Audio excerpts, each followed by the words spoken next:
Houston, Tranquility Base here. The Eagle has landed. Good evening, folks, and welcome to Alien Addict on a fine and hectic evening, because it's going to be a hectic evening. We've got 3 Americans in the house, and you know how I love my Americans. There's only one American that it is a part of Alien Addict now, and that's L. Dave, and he scares the living shit out of me. So I can't believe I just said shit. Anyway, YouTube, I apologize. Without further ado, my fellow wife, Lee. Hi, My lad. I'm absolutely not sorting the TikTok out as we speak. Oh, you've not gone live on TikTok yet? Kind of done go. it now. Oh, Don't go live on TikTok though. If you're on YouTube, stay on YouTube, obviously, because let's face it, it's better. But if you're on TikTok, hello, come to YouTube. We have a very paranormal team tonight, Lee, in the house. I'm not gonna lie, Ollie. I don't even know what's going on tonight. I've been so far behind everything today. And I know you were drinking wine a second ago. Yeah, I am. I've still got wine. Oh, okay. That's for. I've got 2 beers to settle me in, because So I'm not your mum or your wife. It's just there, just 2. I'm going swimming with my boys tomorrow, so I can't get too, het up. But yeah, Sunday, Denver Airport. Yeah, it's like Denver Airport, deep underground military bases. Usual Sunday viewing. That's the Shingding, 9 p.m. It was GMT. supposed to be about I can't pronounce it, Volok manuscripts and something else that somebody dropped in the chat, but I haven't had a chance to look into any of it. Yeah, I think the thing that I'd never heard of before, which was fucking wild. Yeah, we're gonna have to. What you say, Lee? Wild. Oh, merchandise! Look at that. Go and buy it. Without further ado, Anthony, Good Ron, Eric. American Invasion, baby. American Invasion. I could have done you. I could have brought you all individually, but I thought, you know what, together as one. Yeah, bring the whole lot. You definitely seem to be a team. Yep. Yeah. Which definitely. I love. It's like me. We don't have. It's a shame we don't have Dave. I don't know. Ollie, Lee, how come every time I watch American shows, the British are invading all our TV shows? But when I go to Brit TV, there's no Americans on there. What's up with that? What's with the double standard? We hunted you all to extinction over here. Good point. Good point. Then they blew up the land bridge. That's it. So we couldn't make it back. Well, I mean, in my house, my wife, we only at the moment seems to be watching everything is Spanish. My wife's from Ecuador, and everything she's training to be a Spanish teacher. So she's drumming up on a Spanish, because she moved here when she was 15.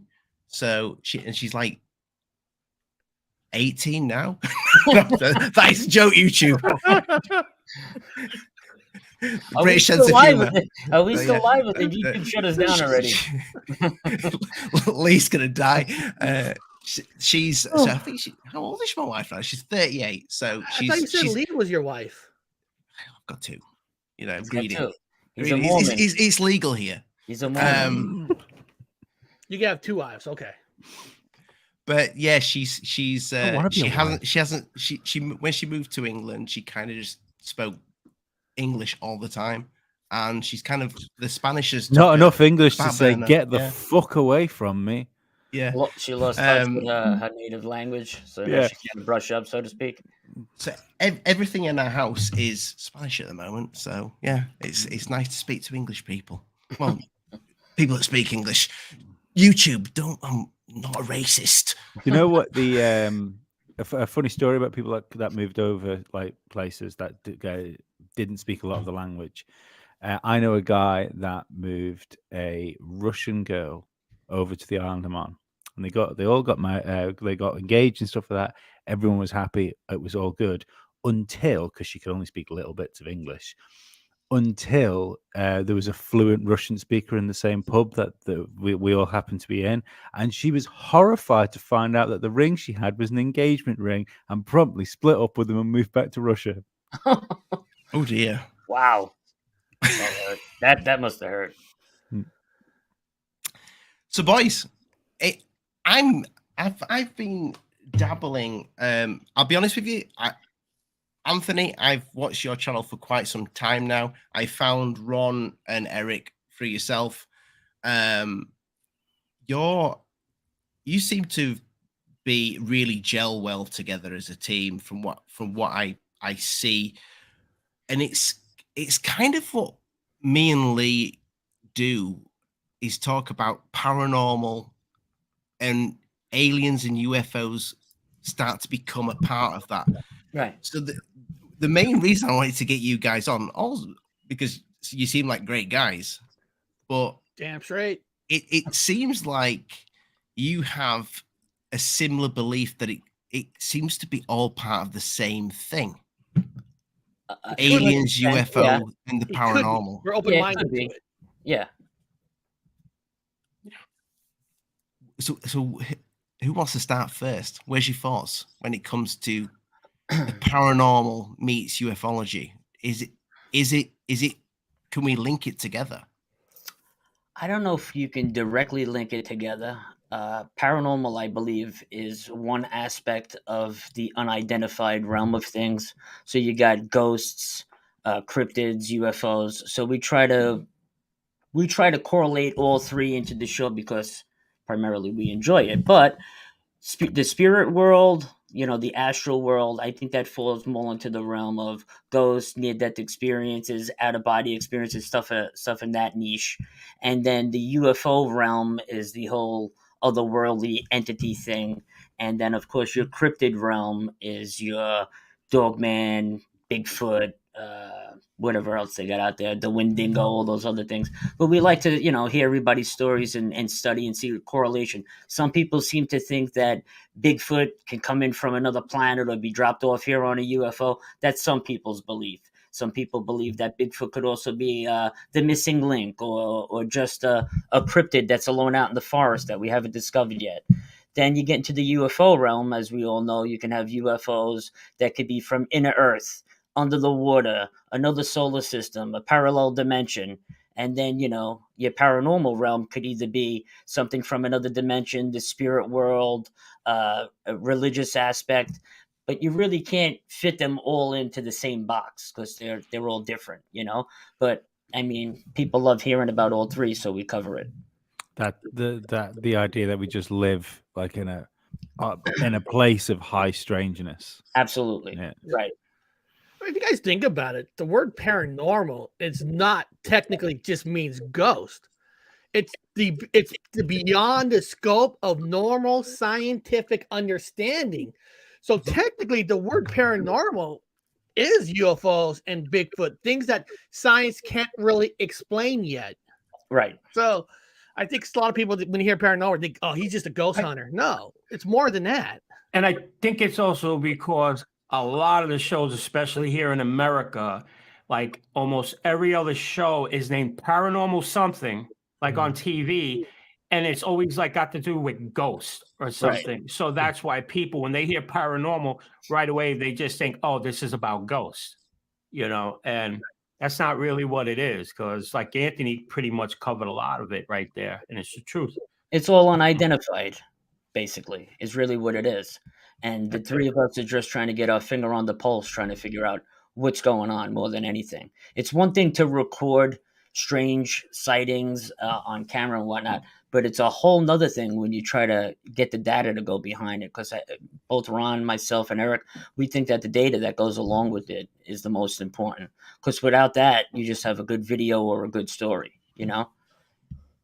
Who's that's been doing this the the longest? story. Like until somebody give some data, that's all it is. It just becomes words. Even if like there's things that I've experienced, but because I don't have like proof of that, like that I can show you or something, at the end of the day, it's just words. It's just a story. You know what I mean? And it's up to you to either believe what I'm saying or not, Right. So Who's doing it the longest? 1993, I had my first sighting. But 1999 is the first year I actually got a camera and started going out and, filming the sky and taking a real shine to the whole UFO world, like really trying to figure out, what's in the sky, what can I catch, what can I see, what can I film. Prior to that, as a young kid having a sighting, it was just like really confusing what happened, what I witnessed, and all of that stuff. So I'm gonna have to say, like, right around 1999 is when I started. Ron, Eric, I'm not sure what year exactly you guys got going. Well, it's hard to say, right? Your first experience, especially title, right? Paranormal highlights. You're thinking ghosts. No, technically, my first experience in life is 1984, in the mountains seeing a Bigfoot. So even though I saw a Bigfoot, but I'm more intrigued with the ghosts and spirits and all that, just because I want to know if there's life after death. I want to know where our energy goes and all that. But seeing the Bigfoot 84 made you think that there is things out there that we can't understand. Now, like Anthony's saying, my social media wise, I started back in like 2017 with some other channels until 2019 with my main channel that I have.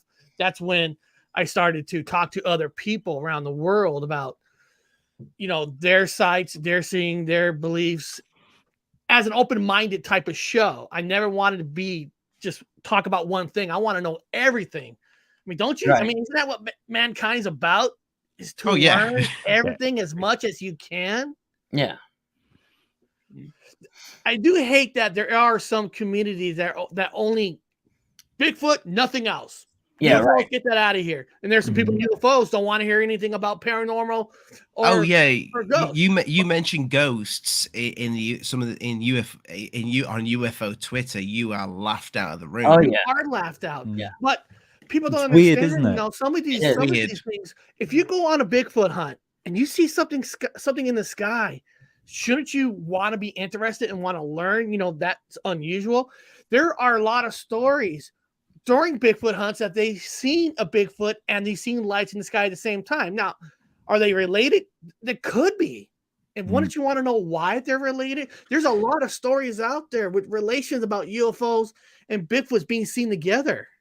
It's a strange idea, isn't it, that you could have somebody that would shout at someone and say, "Get out here with your flat Earth nonsense. Right. We're over here talking sense about reptilians." right. yeah.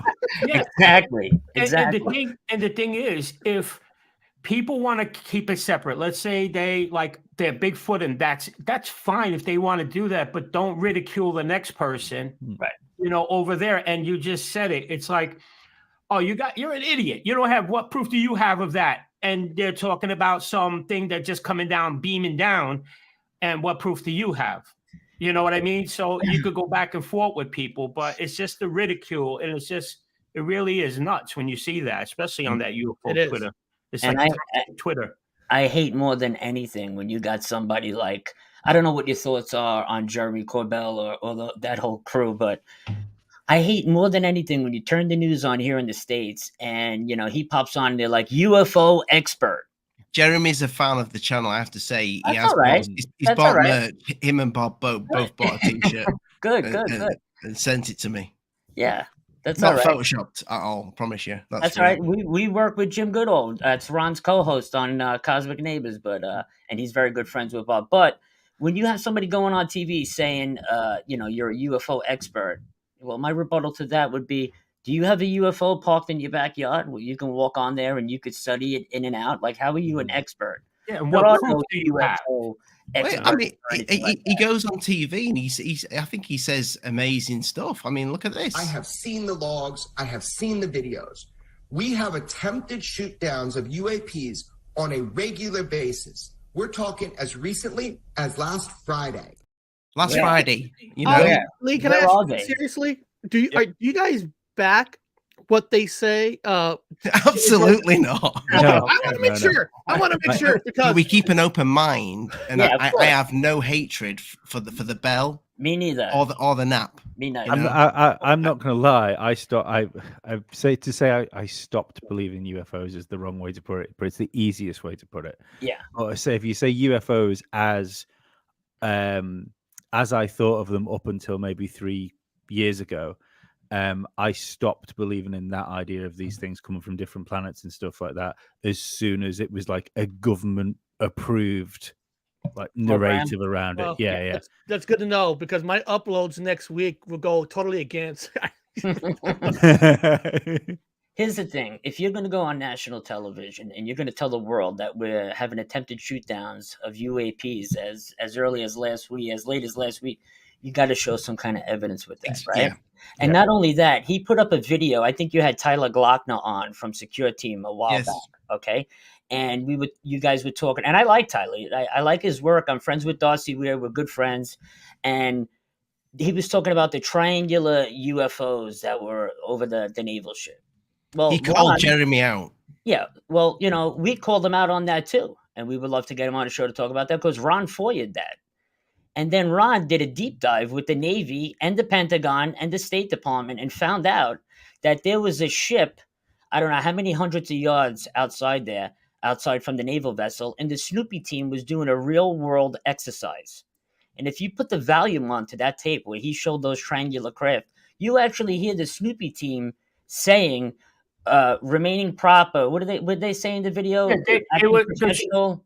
Yeah, the Snoopy, like when the ones that Jeremy presented, he muted those, right? But the actual one, it was like, this is such and such Snoopy team. That's the ones that they run out with the cameras and they just start recording, right? And they don't have nothing special, night vision cameras they have, and they go out and he'll say, like, yeah, it's he'll give you the speed and knots, and then say the distance. And we have a drone, a quadcopter, this, that, everything like that, 700 feet, not a threat, everything. And in the deck logs, that's all they put was drone or UAV, like an unmanned aerial vehicle, yeah, like that, and that's all in that. And he tried to say that the Department of Defense, the Pentagon confirmed it. No, what they confirmed was that, yes, those videos that he put out that were leaked to him, they were filmed by Navy personnel. That's it. That's where they stopped. They didn't confirm what was in those videos. Mm-hmm. He went further and said they confirmed that. No, they didn't. They didn't. And I even have the emails directly from Susan Goff. And the FOIA I did, was there any investigation into these leaks? Nope. Nothing. They answered. So, but they confirmed those were their videos, so they were a leak. And nope, nothing. So they wanted that to happen. Right. What do you think his game is then? Because my thing with him is, I think he's being used. I genuinely believe he believes what he's saying, because I don't. I think he's a good filmmaker for a start. I know, like, considering he was not what you consider a trained filmmaker. Good filmmaker? No. Yeah. No. I think he's a failed artist. He's a failed producer in Hollywood, and he wasn't getting picked up by major studios. So he jumped on the bandwagon, the UFOs, to get his way into the CNN News and the Fox News of the world. And those are what's funding his projects to do documentaries. But regardless of whether that, let's just say Bob Lazar and the Flying Saucer one, yeah. Regardless of what your thoughts about Bob Lazar's, that's a well put together documentary. As an amateur documentary maker, you're saying, yeah, it is. Absolutely. If he didn't star in 50% of the documentary, right? Oh yeah, absolutely. If he removed himself, I think they would actually be that much better. But there is too much footage of his feet. They're all just Hollywood people. They're just Hollywood actors. I just mean it as a piece of content for people to consume. Yes, absolutely. Because for a Netflix thing, for an amateur, he did. Gotta give him that. A really good job. Yeah. Lee, this is why Jeremy does it. Before he got into the UFO community, he was only worth about $1 million. Mm-hmm. Seriously, look up his money. He was only worth $1 million. I'll take a little bit of that. On the UFO bandwagon and did all these news channels, he has gained over $5 to $6 million. That's I'm sure he's made money from it. He doesn't care about us, about the community. He does it for the money and the fame. Do you think he's a good enough actor to do that, though? Yeah, I mean, that's my thing. Listen, if George Knapp is taking him everywhere and showing him off, he's good at what he does. Otherwise, I don't think George would have him around with him. Because That's what I mean. Do you think George Knapp believes what he's saying? believes what Jeremy's saying. No, do you think George Knapp believes what he puts forward? No, I think he No, believes I what don't the think so. general public believes what he's putting forward. Right. Okay. That's So what that's what I mean. So because I still think that for whatever purpose, like Corbell is being pushed forward to do things like in a sort of a Richard Doty type of way, Right. and Good he's point, good he's point. He's being essentially used as a tool.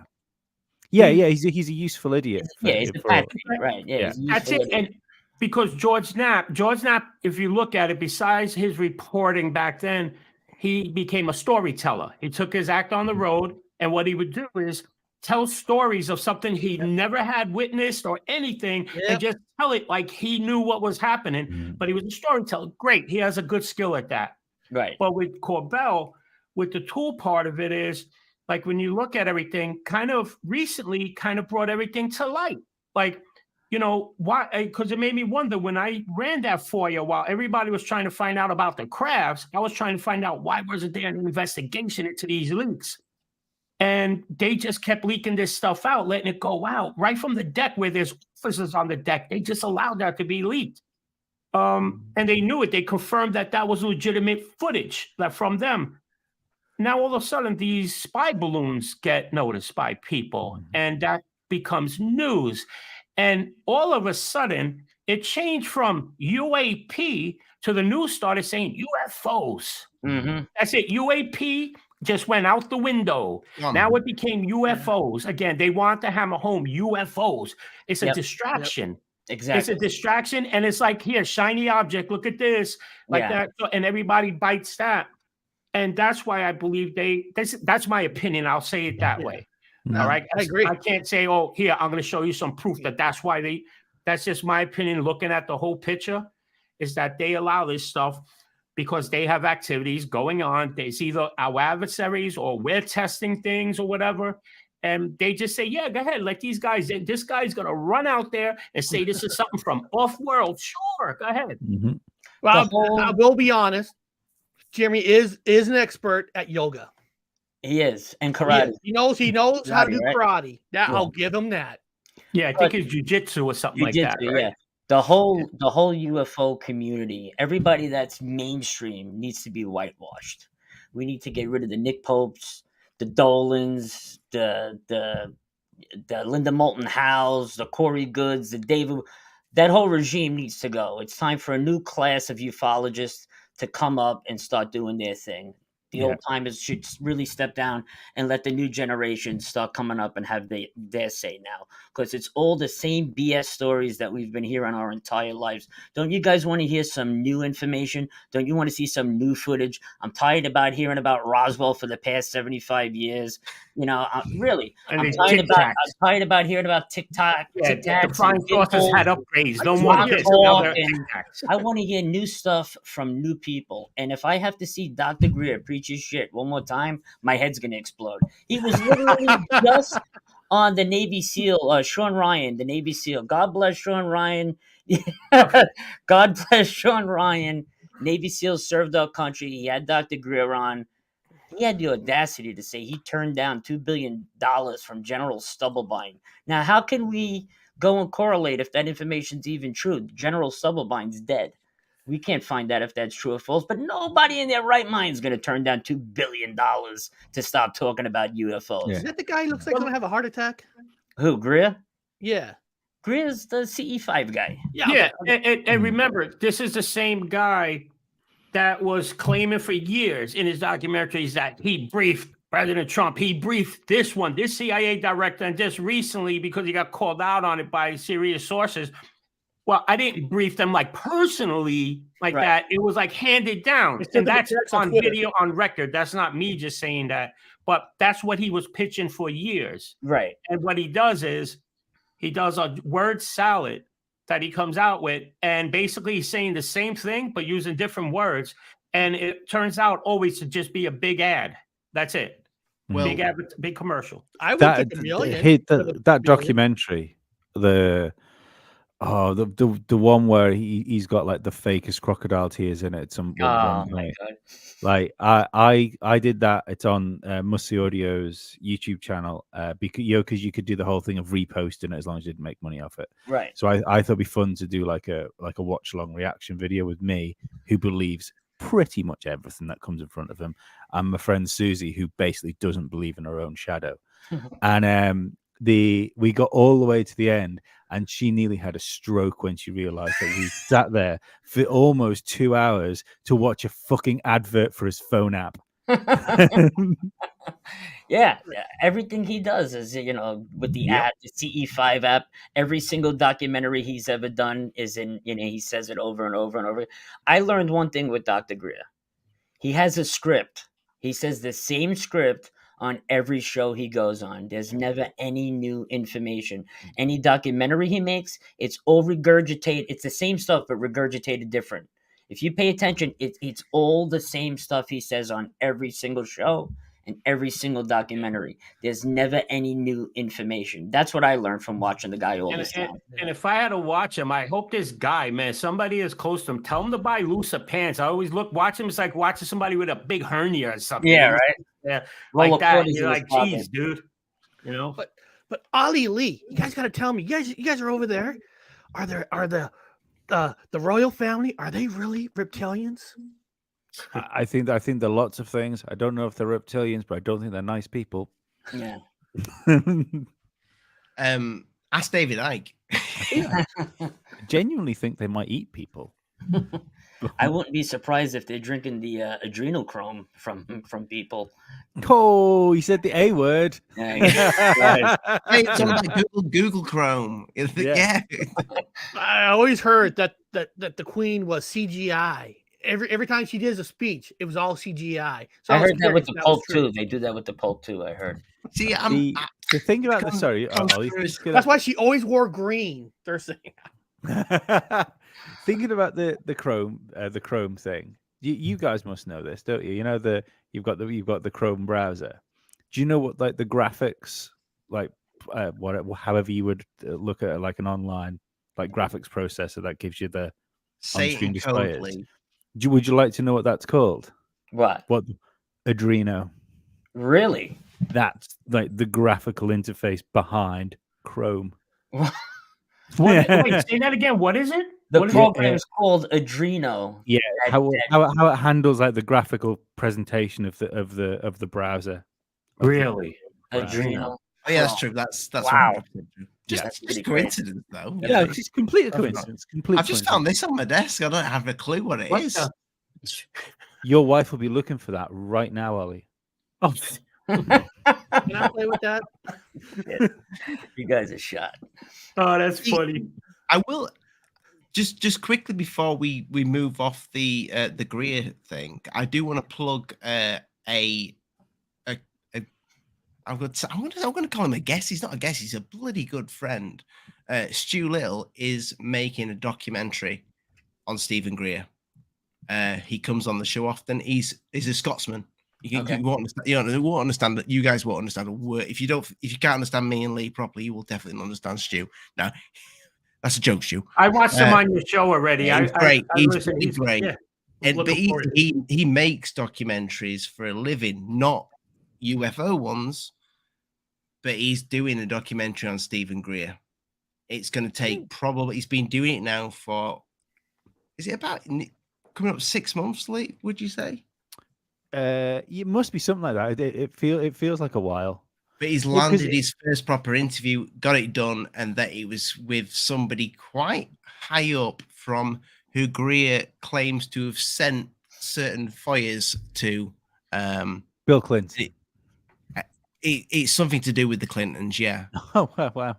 Not Bill. It is Everybody Bill has something to do himself. with the Clintons. It's not the Bill.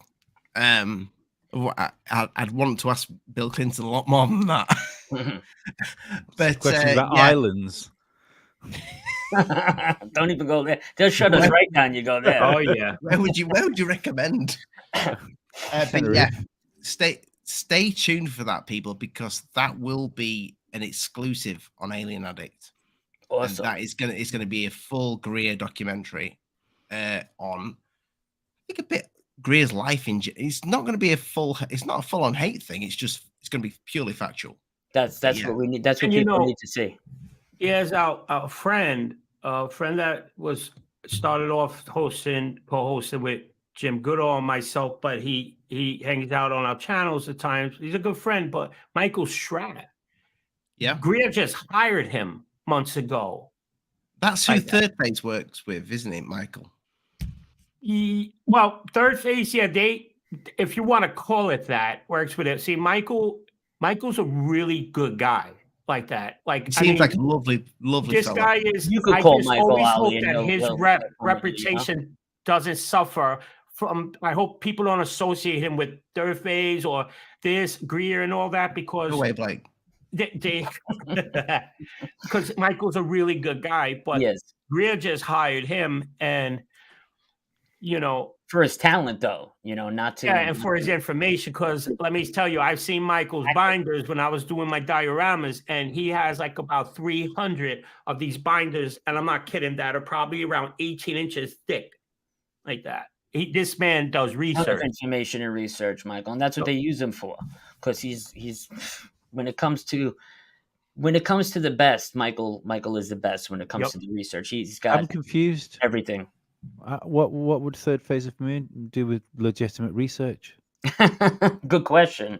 Good question. Well, think about it this way: when you have a video and you throw it up, and then you put on screen, you have somebody like Michael Stratz there, and he has to say credibility, like that. That adds credibility to things. Now, I'm not saying that I don't know. I know recently Michael and Goodall, Jimmy Boy was in a video with them, looking at something from an airplane, whatever it was, a bunch of boats, something like that. But that's what happens. It always adds credibility to things when you put somebody that has a solid reputation. Right. Yeah, he seems like a stand-up guy. He really does. I'd love to have a chat with him, because he seems like one of the good guys. He really is. He's a sweetheart. He really is, and so is Jim Goodall. We work with Jim every week. He's one of the boys now. They're great people. They really are. You should really reach out, and get him on the show, because he's just a down-to-earth, straight shooter. It really Jim will come on with you in a heartbeat. Definitely, it's just a matter of setting the times, because he's I think he's a West Coast time. He's out in Arizona, I think. So, yeah. By the way, boys, I appreciate your time schedules and all that jazz. It's great that you've made our it. Pleasure. No worries. Happy to be here. Yeah. So being with kind of like in the thick of things when it comes to UFOs, paranormal research, ghosts, whatever it is, last year there seemed to be a huge push on Skinwalker Ranch. Where are your mindsets when it comes to the Unitar Baser? I think we just did a show on Skinwalker's Ranch like 3-4 weeks ago about the fake sounds and stuff. I don't know, Ron. You're more the science guy. I don't know. There's stuff going on, but I don't think it's as I think as they're making it seem. I don't think there's as much. Here's the deal. You could judge by a person's word, right? A man, and I don't mean just a man, but I say a man's word and the proof. Well, what happened with Brandon Fugel? Yes, he talks with people on Twitter. He's gracious. He goes back and forth. Great, that's nice. But he did say, well, I'm doing this. We're going to put this data and we're going to dump this data and load it and let people see it like that. That was about 5 seasons ago or something from the beginning. And we had to see anything except more and more prolonging things and showing us lasers. And I knew it was, my opinion, where I find this crap. Now, I have friends that work in the film industry, and excuse my voice. So these cameras that they have, these Aris cameras, these Reds and all that, these things are like telescopes, some of them. Some with these, no, not just the camera, the lens, right? Mm-hmm. And how come when they're on the show, when they go, look at that, and they look up and they show a little dot in the sky, but instead of zooming in and showing us what that is, they'll turn and we have to look at Travis Taylor's face looking at this thing. instead of that. So anything that's approved, you never see anything. And as soon as they bring in governors and stuff like that, anything with government wise, you could count that gone. Yeah. Ollie Lee, Ron is awesome. I'm going to tell you guys, he's awesome. On my show, when we did a Skinwalker Ranch, we showed some clips. Now, first of all, to me, this is my opinion. Skinwalker Ranch is nothing but exaggeration. Yeah, it's all exaggeration. I forgot about that. I think they're about 70% liars. But they did it on a clip. They were doing this sound, this audio sound. Like this is unique. This is out of the world. This has got to be connected to outer space. Ron took that sound. We did a special show and showed us how that sound is created and maybe why it's created and what they caught. I'm sorry. Go ahead, Eric. No, Ron, you continue it because you did something with that sound and proved it. Just a normal guy. I totally forgot about that. I totally forgot about that. So you know how they always tell us the RF radio frequency, the RF signals, and they concentrate on the signal from frequency 1.6 hertz and all this, and they're always saying it's going crazy like that. So on a show I set up, I wanted to show them. So what you see on Skinwalker Ranch on that show, when you look on the big screens and you see all these graphics and these waterfalls of the frequencies, that's SDR software. That's software-defined radio. That's what that is you're looking at, right? And you could pick up satellites, radio stations, the airport, military, everything. Anything that's putting out a radio signal, you could pick up on those depending on the frequency and make sure you're not like violating any laws by going on certain lines. But anyway, so what I showed them was I plugged in my own SDR radio. It's a USB dongle, put it in. And then I showed them I had a ham radio, an amateur radio that transmits and receives, and a regular little Cobra two-way walkie-talkie, one of those little 10-mile ones like that you buy like in Walmart or whatever store and everything. And I showed them, like, as we looked, you could see any frequency I took. I went to their frequency, 1.6 or anything. I started tapping. And all you see is that thing going, you create interference. And when they're showing that going crazy and everything, that's easy. That could easily be Travis or somebody tapping a walkie-talkie on that, and that doing a little anything, scratching all sack, whatever. And I showed them as I was holding my hand down. It's going nuts, and you can watch that episode. It's on Eric's channel. You'll see. Once I go watch, I'm gonna let go. Just dies down. It goes back to normal like that. It's so easy to manipulate, Yeah, that's all they show you. Now, does that mean that they're absolutely lying 100%? No, I can't say that. But for what they're telling us, making such a big thing about it. You can't use it as proof. And especially when they got Stephen Greenstreet there from the New York Post, that he spent the night there. Really, you're not going to figure out anything. But they show them some of their best evidence. They show this glowing little thing, looks like a silkworm or something like that. Like they didn't want to bring out anything with the radio frequencies that they make a big thing about on the show. They didn't bring up anything about showing UFOs up. They showed the glowing mountains, things like that. Yeah, that's it. Right. And glowing mountains, you got rare earth lights that go on the mountains and stuff that you could film. And especially with FLIR and IR and night vision, you could pick that stuff up and really sensationalize it. And that's all TV really does. You see sensationalized footage. Why do you think a billionaire would buy that property? I'm talking about Bigelow. Yeah, and then move on and is Fugel a billionaire? He is, isn't he? I'm pretty sure he is. Yeah, but the story he might be. He's getting close. If anything, the guy owns a lot and he has a big real estate empire. So the story and the nostalgia that goes with Skinwalker Ranch is worth a fortune. Yep. A fortune. All the TV shows they've done. Right. Look at the network. To these two people, is it really worth it when you're already balls deep in money?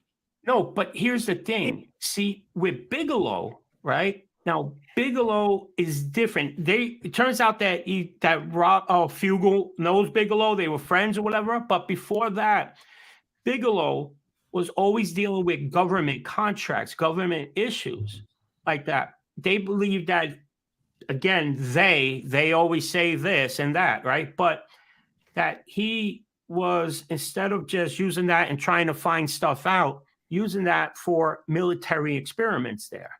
That's why when now you got to take this with a grain of salt, but when they're showing you on the TV show, when they're getting readings from stuff underground that's metal and they have all this magnetism and everything like that, you don't know what was under there. You know what I mean? So, and about pouring thousands of gallons of water and it's just disappearing, that means nothing. There's so many crevices that could just flow out everywhere like that. But Bigelow, though, was different.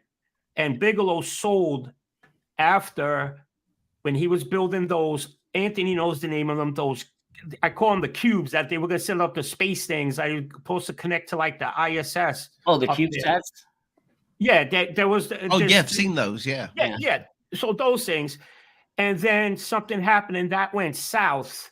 And he was owed 10 million or something like that. And he just ended up folding up that operation. That's it. And then he sold Skinwalker. Oh, are you talking about the inflatable space hotels Yes. things that he was going to build? He's talking about the inflatable, space hotels Bob Bigelow was building. They were supposed to connect like to the ISS and all like, that stuff. Yeah. So the CubeSats are the little tiny satellites that go up with Artemis and all that. Yeah, sorry about that, Ron. No, I said yes too because I just know it. There's no problem, bro. Yeah, you're talking about the inflatable. How much did he say? How much is it worth? I mean, how much is Skinwalker worth? Well, how much? Look at it this way: how much do they make a year from their network TV shows, and then multiply that probably by 4, and that's probably what it's worth between interviews, conferences, autographs, merchandise, talk shows, people coming to visit the place and spending money. So I would say whatever they make a year from the network, multiply that by 4, and that should average out pretty much their income on a yearly basis. And that's what, I don't know if it's thousands, but minimum hundreds. I think it's probably thousands of acres. Right. Like that. That's a big place. You're talking multiple millions of dollars a year. I look at it like this. Ollie, I look at it like this. They're rich. How do you buy yourself into being an actor, being famous?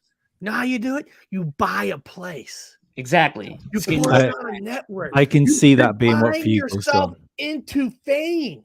Mm. You can rent it out to investigators you want. And trust me, you rent it out. When investigators get there, they're going to exaggerate too. Because when they exaggerate, you win.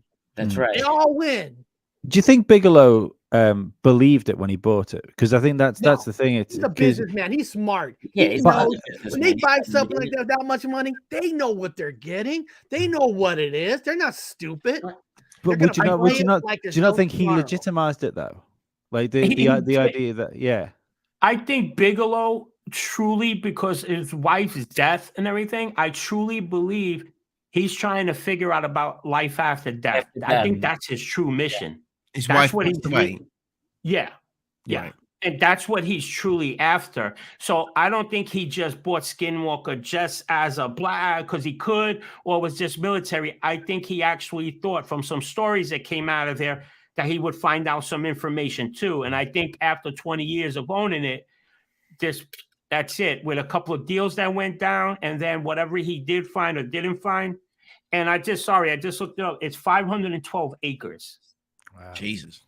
I really liked the Skinwalker ranch stories and stuff like that until I saw Bigelow on Rogan, because I suddenly realized this guy that had pumped X amount of millions into, was it NIDS that he founded to go there? Yes. X amount of millions of dollars that he pumped into that. And then he went on the biggest platform in the world and had absolutely nothing of interest to say. I don't think he's a liar. Yeah. I don't think he's a liar. No.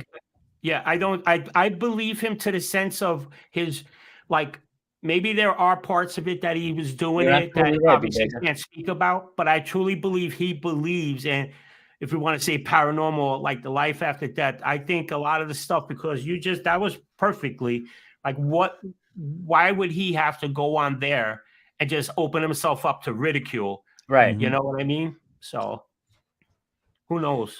What do you think of his aerospace industry? Do you think he like think people like Bigelow and Elon. I mean, let's face it, they're using rocket fuel still to this day. Do you think these guys would have any idea of any other tech that's out there? Because we as UFO channels, we keep talking and bashing on about the tech being maybe out there. Mm-hmm.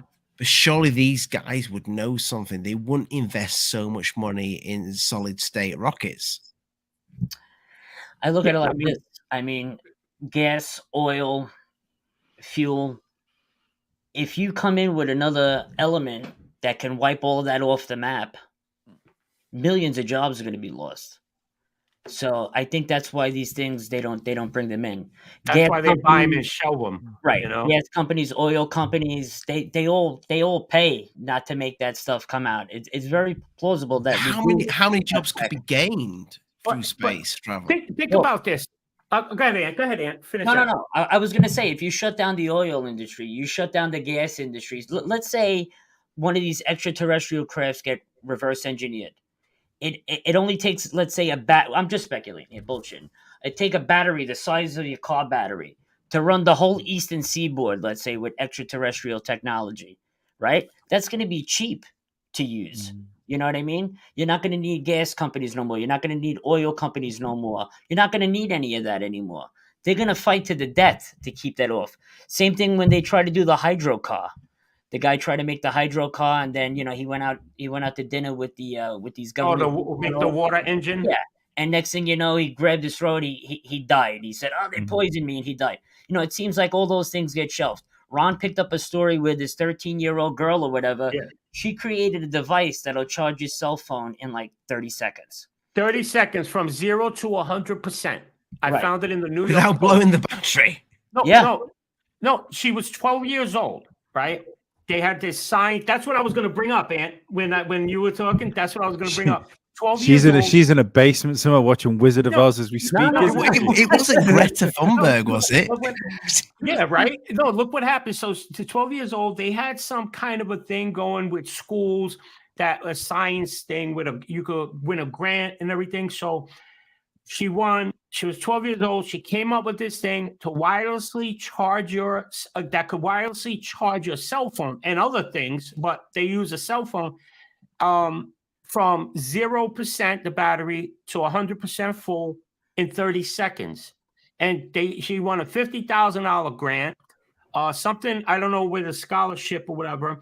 And I had that. Now I wanted to show somebody. This is, I think it's well over 10 years ago. It's not that long ago, but a little over 10 years ago. And then I couldn't find it anymore. And like the next day I went to look it up and I didn't see it. Now that's where I read it. I didn't read it in a physical newspaper. I was just reading it on the online stories. Then that was gone. And the day of the story, I found it in a few other places, totally wiped out, gone. And you never heard about it again. Because like Anthony said, it doesn't only affect the oil and gas industry. If you find something like that, you know how much money's in, they keep changing chargers, like connectors, like this and that, everything in your phones. You got to buy a new wire, a new this. That wipes out. It's a whole domino effect of what it wipes out. You know what I mean? So what they can't have that. They probably paid the family a suitcase of money and make them sign off there with blood signing and say that's it. And it's in the shelf somewhere, packed back in a black corner shelf. That's what they do. Yep. And I remember that. I was like, it's no secret with technology like that. It happens all the time. All the time it happens with things like that can change the world. They do it all the time because these big companies, they got the shkarol and they got the backup from Congress and everything up to just make these things vanish. You could see it all started back with Tesla, right? Remember with J.P. Morgan and everything, and that's where you could see it all started back then. And J.P. Morgan, I didn't know he owned thousands of companies. He owned thousands. I'm not even exaggerating. And the patents that this guy bought out. And that's where, like, I'm not saying that's exactly where it started, but a good example is that he just like said nope and took it because why? Tesla said he wanted to be able to tap into and use the earth and the soil and everything to give free energy out. That was the bad word to say, free energy. That's when they went over to their boy Con Edison, like that. And you know, that was like one of the first ones, shelving something. But in this case, they shelved the person. That's it. So Why would the FBI come and confiscate his trunks, his files after he passed away? Like, not like a family or an estate manager. No, the FBI came and took that. They don't want it out there. Yeah. But let's go like with the Tesla thing. So let's say like his like theory of using like Tesla coils and stuff like that to use the ether to send electricity all over the world, but free energy for everybody. Let's say that was possible. If I was an oligarch somewhere that was in league with all of the other powerful rich people that control these technologies coming out, I would be saying, right, well, we need to package this. We need to put it out. We will provide the free energy through our Tesla plugs that people can plug in. We will meter it and we will charge everyone for it. But we're not doing that. We're still using fossil fuels. You know, we're still using the hydroelectric. That's that sort of thing. That bit doesn't make sense to me because they'd still find a way to sell it to us. Right. Tesla is not money. Tesla is not a true Tesla. If you have to plug that car into the grid and pay for it, it's not a true Tesla. No, that's what I mean. But like, I just meant the energy. You know, that if they could create free energy, they would find a way to sell it to us. Oh, absolutely. Then they could essentially make their product for nothing. If Tesla was smart, they would have made the hood, the roof, solar panels. So I always wondered that. So the car can just. I'm in the UK though, so it won't work. Even if it's cloudy, even through the UV rays, would charge your car. And you would never have to plug that friggin' thing in. It would just run. I always tell Anthony, you know, like in your car, you have the alternator, right? That it's just always charging and it helps the electric system and everything. And I'm like, wait, you got a guy, Musk. Well, it's not just Musk, it's his team, the people, the talent he hires. Yeah. They're able to send rockets into space and land those rockets again to reuse them and creating all these self-driving cars. Don't tell me you can't create it where the battery in there, you can partition it in a sense that while it's using this, it's charging this side up, this up, and just keeps alternating back and forth, charging each other up like that, and just keep going without having to stop. But what would happen? Then it causes people to lose money on businesses. That's it when you do that. And that's why with the oil, the bottom line is there's just a lot of it left. So until that gets near running dry, we won't have an electric world, a clean world like that. You would destroy countries if you got rid of oil. You destroy countries. Yeah, that's what most of the wars are over. Yeah, oil. It's either oil or religion. That's it. You know. But you would think again there though, if one of those countries could solve that problem, they would use it for a strategical advantage against adversaries. You know, like China or Russia, for instance, if they could say, right, well, we're not playing the oil game with you guys anymore, we're going independent. That would be the next war then. Right. And they will create a new war and try to wipe them out or whatever, because there's a handful of people on this planet that just can't get enough. And they'll just keep doing that because that's what it is. We keep thinking it's the governments that run things. It's not. It's, you know, you got these elites out there, but that's unfortunate. You want to call them. Yeah. It really I got a lot of things I would like to call them. A lot of information they keep suppressed from us, and it's things got to change, but it'll never change. When money's involved, it'll never change. Do you think information that is being suppressed from us, though, there has been information of extraterrestrials being suppressed? Absolutely. I strongly believe that with every fiber of my being. Because I'll tell you this. From my own witnessing of a craft, I know without a shadow of a doubt. I've not heard this, Anthony.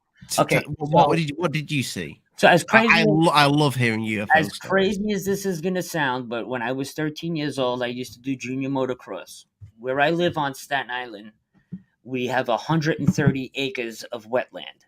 and it was right across from my house. So every weekend we would go in there. We would build these dirt bike tracks, motorcycle dirt bike tracks, and we would practice for Raceway Park. So anyway, one Saturday I'm in there. My dad, a week before my birthday, my dad bought me a brand new motorcycle. So we're in the woods with dirt bike riding and everything. Bike's starting to run out of gas, so I had pulled over. I stopped. I took my school bag off. I had like a little half-gallon gas tank. I filled the bike up, and I was covered in mud and dirt. So I took a bottle of water out of there, and I'm dumping it in my hand and washing it on my face, and I'm drinking the water, just like Lee is right now. And when I picked That's vodka. and when I picked the water bottle up, I noticed coming in from the east over the ocean what looked like the stealth bomber coming in. And I'm watching it come in very slowly on this angle, and it's coming in, and it's coming closer and closer to the woods. And as it's about a football field away from me, I could see the underside of this thing reflecting all the trees and the road and the foliage and all of that on the other side because it looked like a sheet of black glass, this triangle. And finally, it stopped. How old were you? I was 13. I was a week away from my 14th birthday. When it stopped, it slowly started to spin very, very slowly counterclockwise, and another one detached from it, like I want to say on a 45, and just floated and sat side by side. And these two slowly rotated. It was like so weird. No sound, no nothing, because everything stopped. All the sound in the woods stopped. And when it detached, it sat side by side, slowly rotated next to each other counterclockwise, slowly repositioned itself, collected itself, locked, and this thing took off straight up into the sky till I couldn't see it no more. But at first, I thought it was the stealth bomber coming in for a practice run for the Air and Sea Show that we had every year on Coney Island. The jets would turn around on Staten Island and go back to Coney Island. They would do a big figure eight. So initially, that's what I thought I seen. But anyway, after that craft shot straight back up in the sky, the first thing I hear is my dad whistling. And I finally get the words out to scream, I'm over here. My dad comes running over to me. He yells back to my mom, Marie, he's over here. I lost 5 hours of missing time. That was 12 o'clock in the afternoon when that happened. When I got home and I got to my garage, it was 5:18. The sun had already started going down, and I couldn't believe that. I thought the clock was wrong. So I actually went into the kitchen, looked on the microwave, it was 5:21. I lost all that time, didn't see no aliens, didn't go aboard no craft, none of that. It felt like it was 6-10 minutes of me just staring up at this triangular craft, and then the second one came off and they spun around, recollected, and shot straight up. The whole thing felt to me like it took 6 to 10 minutes. But in reality, it was 5 hours. Just disappeared, gone, vanished. Never figured out what happened, how it happened, none of that. But that's how it happened. As crazy as that sounds. Do you know something? It doesn't sound crazy. I think there's now about 3 interviews with people that seen triangle craft and have had missing time on Alien Addict. I know it sounds insane. Believe me when I tell you, it sounds insane when it comes out of my mouth. It's America, mate. But anything goes. But there are triangular craft, whether they're, I don't think this was government. And if it was, they have technology that far surpasses anything we've ever seen before. But there's these triangular craft. I don't know where they come from, who's occupying them, what they're doing. And then after speaking with a bunch of people over the years, this guy, Robert Earl White, I was on his show the other day. He brought up a great, what he said made total sense to me. Maybe the second craft that was attached to this had to land in an open area and detach. Maybe there's some kind of mechanical problem where they had to separate from each other for a second and fix something. And maybe I got caught up in some kind of, I don't know, paradox shift where. Well, this is the thing with UFO discussion. Yeah. And I spoke to, and you've probably heard his name, Zach Diecast Monsoon. I've had Zach on the show, and he had missing time. He looked up. Him and his mate saw just a normal propeller plane. I forgot the name of it. Cessna. He saw a Cessna plane stop in the sky still, and they both stared at it. And their mate came out from that interview's on the channel as well. And it's one of my most intriguing interviews because I was asking him about, did you see a UFO? And he says, no, I saw a Cessna plane.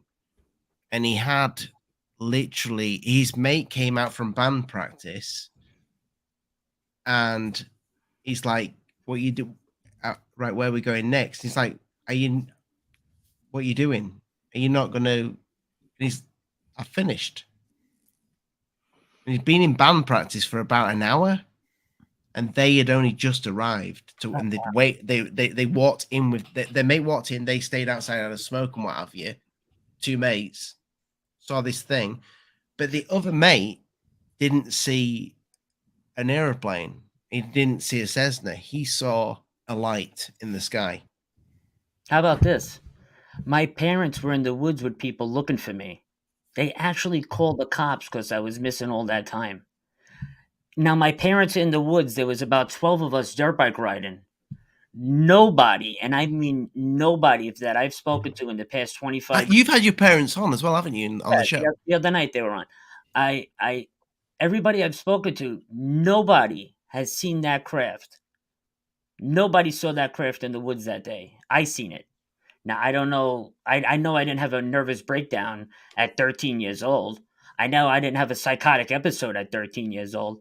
Something was there. Something came in, had a problem, stopped, did whatever it did, recollected, and took off. And I witnessed it. I got to witness it. I'm nobody special, believe me when I tell you. And why it happened, I have no idea. But I laid eyes on that thing, and it completely changed my whole entire outlook on life. If you see something that you can't, it's going to change your whole entire outlook on life. It really opens your mind up to a whole nother realm of possibilities. I'm telling you. Jennifer says, why can I never say Jen's surname, Lee? Sayami. Yeah. Great friend of the channel. Thank you so much for the super chat. What changes the instruments on Mars? I'm really confused about. What charges the instruments on Mars? Oh, charges. Dyslexic. Sorry, Jen. They use solar panels and do you see the stuff that they put on like the James Webb? You know, how are we talking about like the rovers?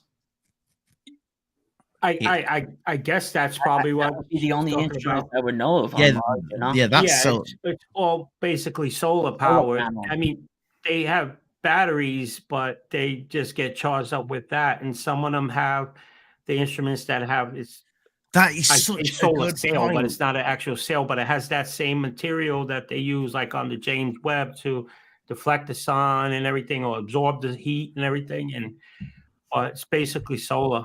Eventually, Jen, that is such a great point. Like, Jen, honestly, and I'm not just saying that because you paid for the point, but that's a bloody good point, because how long have them rovers been on Mars? Didn't Curiosity lasted years. Yeah, there's no fuel pump up there. Yeah, on 10, 15 years, the span of the rover life. Well, the Perseverance, that one is probably 2 years now. But think about it. Think about this. How about the Voyager that took off in 77, 78 that just went into interstellar space in 2018? Still sending back stuff to us. Yeah, but I'm talking about the actual rovers, because I know the tires break down and disintegrate and all that stuff. So they got like a lifespan, right? 10, 15 years, whatever it is. Yeah, some of them are less than that because there's so many sandstorms up there that a lot of times that cuts the mission short because they get covered and they just can't get it off to recharge up. But there's one up there. The name, I don't know if it was Curiosity or whatever. It's one of them that just died out not too long ago, and it was up there still sending back, I think, after 12 years or something like that. Was that I could be off on the years, but it was a long time. But no matter what, that was it Perseverance? No, that's the latest one. Right. Perseverance is the latest one. That's like about up there a year and a half, 2 years. Whatever it is. There was Curiosity. And there was two before that. Well, there was more than two, but there was two like proper short circuit looking motherfucker ones. You know? And they got the helicopter too. The drone copter. Now they got up there too. But that's a great point though, because like we got something that even though it goes slow because it runs on a certain amount of charge, still there's something up there that's able to work for years on battery. Yeah. Drill. Right? Drill, take selfies, Oh, right. tweet, right? All this kind of stuff without nobody over there like pulling into a Sunoco or something like that, getting All filled up with autonomous. some unleaded or something, you know. Launch So- it, and the latest one can launch a helicopter that Right. only looks at the ground. Yeah. Yep. I mean, that's amazing technology. If you ask me, we're operating other, objects on other worlds, for Christ's It's sake. it's amazing technology, but you would have thought they'd have put a gimbal, or not a gimbal, sorry, a rotating camera, but the helicopter can only look at down. the ground. I, And it just takes frames, frame by frame. yeah. Don't That's it. forget, those craft have to be like a certain weight, certain diameter. Maybe they can only fit one camera looking down. Maybe if they added a gyro to it, it would have made it too heavy or whatever, Also, the atmosphere like that is different. So the structure is called Ingenuity, is the name of the copter. It's they had to design it a certain way, like Anthony's saying, not just weight, but even the blades, because of the atmosphere is different. Here we have 1G. It's not like that there on Mars. So that's a big problem they were having. But on their side, if you ever go to it, they have a thing with the media that the flight log that you'll see. You select one of them, and it shows you a little photo in there. And I'll send it to you right now in the private chat if you want to look at it on monitor or something. And you'll see that it doesn't like film. It just takes snapshots. Like that. So all those things we see are just like, I'll take them, throw them in Filmora or something like that, and just add all the frames together, speed it up, and you'll see, because recently it was in the news about like the copter was flying, and all of a sudden, out of nowhere, you just seen this thing come hanging off it. It looked like plastic or something. Now, that's probably from something, an old mission or something like that got kicked up in the dust, and it just so happens gets caught on this thing. On that, yeah. Yeah. But I'll send you a link in the private chat so you could check that out. What else was cool was we just found all that water on the moon. You heard about That's what Elon's after. He's after that water. Stop it, Elon. That's I great. like that. That's great. Thank you, Jen. I appreciate that. Was a great question. The thing is with the Mars missions, which there's a reason why we've got so many rovers going back and forth. I don't think it's just because it's the closest thing. There's a huge interest in Mars, and I honestly think those areas are picked for a certain reason. They say looking for water. I think they're looking for more than water. Absolutely.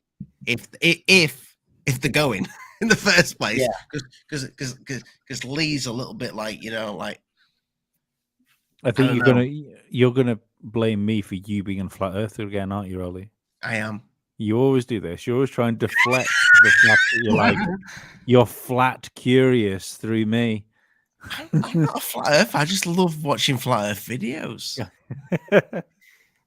You're not a believer, though, right? No, you don't believe it. I am not a believer, but I'll tell you this: how do we know what's real? I'm gonna have to take. I mean, I know how no honestly how, because we believe in get me into that thing now. I don't believe in flat Earth, but I don't necessarily believe everything NASA says. Everything that NASA says, because and Lee will say this, and this is I'd say actually there's a good base point here. There's a good base point here. Does anyone here actually believe we went to the moon? And that those videos the videos we saw from the moon are real? I think so. I believe we went to the moon at some point, but I do believe they did hoax and stage footage, for television and all that stuff. Yeah. Yeah. I think we went to the moon. What about the video? Do you think the video is legitimate? I don't think every video is. I think some with the landing parts and everything, with other stuff, I think they filled in like that. But I think we did go there. I can't speak on the video though. Some of it looks really whack. It really looks like And not that. only that, ocean. how do you get the video back with all the space radiation, the film that they were using back then, right? Wouldn't the actual just the radiation from space deteriorate the footage?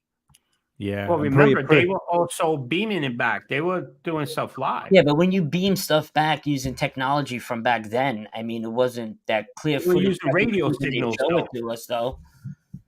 They were using like radio telescopes and radio signals and all that, the way they were compiling it back together. I mean, the flag moving. Our technology is, it's funny that we got up so many times around the moon, and just now with all our advancements, it took us how many tries just to get the Artemis to launch, right? But I also think that it's a bit funky that you have a live feed of something coming in, but instead of allowing that live feed to go out live on television, right, you have a projector set up on a blanket, and that's what all the news agencies can film. I agree with you right there, Lee, 100%. But so that's Paranormal Highway. Where do you sit on the moon landing? I love listening to everybody. Actually, there's a lot of conspiracies about the moon landing. I know one of the conspiracies is, how did the president on the phone get a clear call when he was calling, when he was talking to the astronauts? When I worked in the telecommunication company for 15 years, and all of a sudden he does that phone call and it was clear, it was nice. Like, wow, that's kind of lucky at that moment in time. But and then there's the conspiracy is when the thing was taken off, how did the camera was watching it go up? I mean, how did that happen perfectly? How did that happen? Right. Mm-hmm. I know. I heard all the conspiracies and all that, and I'm gonna have to say that I really do think we did the moon landing. I don't think the phone call was real because it was just too clear. I think that was pre-recorded, pre-done for the American people. But I think we did land and we did take off. That's just my opinion. And I believe that too. And it's because, remember, this so-called space race with the Russians and this and that and the other thing got there, but maybe the tech just wasn't all there for everything else, and they just filled in the blanks. Right. You know? Yeah. But I think we did land there. But that's the problem, though, isn't it? When you have the greatest achievement of mankind, and we've still got question marks about it. I'm definitely, if that's if I have question marks there, I'm definitely going to question whether what else you've done. You can't lie to me on day one. You can't be telling me the truth on day 360, surely. And with the moon, it's frustrating because, down here when we see something or whatever, and their favorite comment now is, well, we don't know, but it was always national security. Security, so that's it. But how come if we're up orbiting the moon, right? You're claiming there's nothing up there, no bases, anything, but somebody, an astronaut said, we've seen national something. Security? What's national security up there? Yeah. That's not ours. We don't own that. So why can't you show us that? Why does that have to be redacted and all that? It's supposed to be like one of man's greatest achievements. It's like somebody going to the top of Everest and not having any footage from the top of Everest because it's national security. Do you, Lee and Ollie, do you believe that there are structures on the moon? My whole channel was based on that in the beginning. And if you go way back at Alien Addict, it's Mars, it's Moon, and it is anomalies and a load of some stupid stuff. I wasn't as bad as Scott Seawaring. I didn't color in stuff, but there is a lot of crazy stuff on there. There is, yeah, there is. I mean, even when you look back at the face on Mars, I 100% believe that if that thing was on Mars, it looks more like the first photographs looked than what it's the been last changed though, Lee. If you look at the face on Mars now, it looks like it's been fucking bombed. Well, I thought the face on Mars was just when they flew over, you saw one angle shadow. I mean, that could also be what they want you to believe. Yeah. I think that it was shadows and angles and all of that, or was it really, a face on the planet? Oh, while we're on subject, there we go, Crowley. Crowley.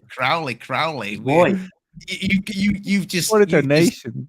You what? All the time. All There the you time. get that one, my friend. Thank you so much. See, there you go. You super chat. Good man, Charlie. I've got everything just linked up there. I'll even give you a naked Korea. Yeah. There you go. That's scary. That's That's frightening. Just an FYI, the That is real a evil PG is show. the real evil is in 6066. So get on that one. Hollow Moon Theory. I mean, maybe that. Oh, when maybe you said that they hit it and it like It rang like a bell. Yeah. for like 6 Yeah. hours. Well, I don't think that's that. I mean, it's obviously it's a theory because we haven't dug into it, but I think that's like the prevailing theory now, isn't it? That's it's a legitimate theory that there's a hollow core inside the I moon. thought in space no one could hear you ring like a bell, That's the thing. In space, Mhm. sound doesn't exist. but It you would have still got reverberate a though. little bit of Reverberations, though. atmosphere Yeah, on the yeah. moon. But remember also, which is curious, you remember about the whistle when they said that there was like, oh, there was like music playing song and you hear Yes. like a. I don't know if my filter's letting that whistle come through, No, but it you was got just your noise suppression on. That's why. yeah, well, that's right. This noise suppressor, that RTX voice is insane. But there was like something like of a whistle or this and that and everything. That's just a little strange because to pick that up with the human ear in get Through a home or spacecraft. something, the vacuum Right. of space, that doesn't work. You know, even if you I- put a I- bomb I- off in space, you won't hear it. Exactly. I guarantee if somebody was outside that spacecraft going, "Let me in," you wouldn't hear it. You would not hear that. Even would not knocking hear on it. it, I don't even know if you'd hear You that. let off a nuclear bomb and you won't hear that. You may feel vibration feel or a it, but you shockwave won't that hear kills you, but you won't hear it. Yeah. You know. So I don't Well, know that, about I mean that leads us back to the idea of are we even being told like what space is real? You know, if we No. or no, sorry, not real. That's not the words I should have said. Like it's not. Is it different to what we're being told? That's what Probably. I should say. probably. Go Yeah. back to 2001 Space Odyssey. I love that movie. It's one of the Me best ones too. of all time. Yeah, I love. Amazing. And watching that. Right that- before the moon landings. Yeah, exactly. The best And was the that- night you called me up, Ron, and you're like, "Hey, what are you doing? I'm watching Space Odyssey. Call me back later." We were both watching it at the same time. That was Yeah, exactly. Like I Good love movie. that. I watched it again after that too.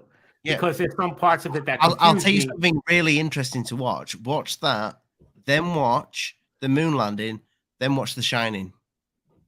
The Shining has a lot of moon landing Mhm. Easter eggs in there, man. Yeah, that's right. I mean, either the guy was playing with his cubic and he just thought, I'm going to fuck with them a little bit here. Because they all think I'm involved in this. I'm not, but you know, I'll get the carpet to look just like the area. I'll get the NASA jumper. I'll put the room 2-3 because the actual it's different now, but I think it does change. But the distance to the room 237, that was the distance. It's all. Have you guys seen the documentary Room 237? I have not. No, Go It's wait. excellent. Fucking that watch sound- it Yeah. immediately after this film. Room 2. I Go gotta write wa- that down. I have a bad short memory. I remember seeing it a long time ago. It's brilliant. I'm a big Kubrick fan. Yeah. Watch the documentary. hotel. Anybody in the chat, download it. Whatever you got to do. Room 237. I think it's on I think it's Prime. Amazon on Prime. Prime has Oh, it. good. yeah. I'm gonna watch that. I'll check that out. It's Now, what? Not to get off that, but I was just curious. What do you think of The Expanse? You turned me season. on to that. Great show. I The love series. it. Yeah, it's great. Love it. I still I haven't do watched too. it yet. Get with the program, Eric. Dude, there's so it's much just great. stuff to watch. Very Leave- thought provoking because that's where we probably could be, probably a few hundred years from now. Yeah. Whatever, but I just think it's done really well, man. The graphics are insane. Great. The actors are Yeah, great. it's the whole theory behind it. Yes. The It's Mars very well and done. Mars and Earth, and then you have the Belters from the asteroid belt. They're like the outcasts that they just are deprived of water right? Water and I believe that's what air. would happen if we got people working on Mars. That is what would probably happen. yeah. I honestly believe that that is what would happen because we are selfish little bastards.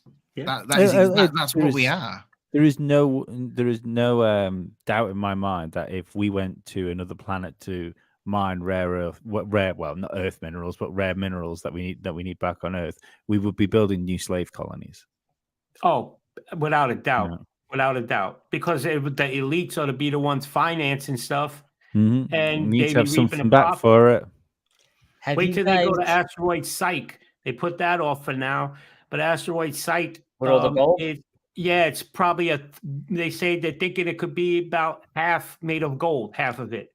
But we're not going to go mining. We just want to see how a planet starts. Yeah. They could go pick a bunch of them, but they're going to that one. The thing is, if they mine that and bring that back, gold market going to go right down like that.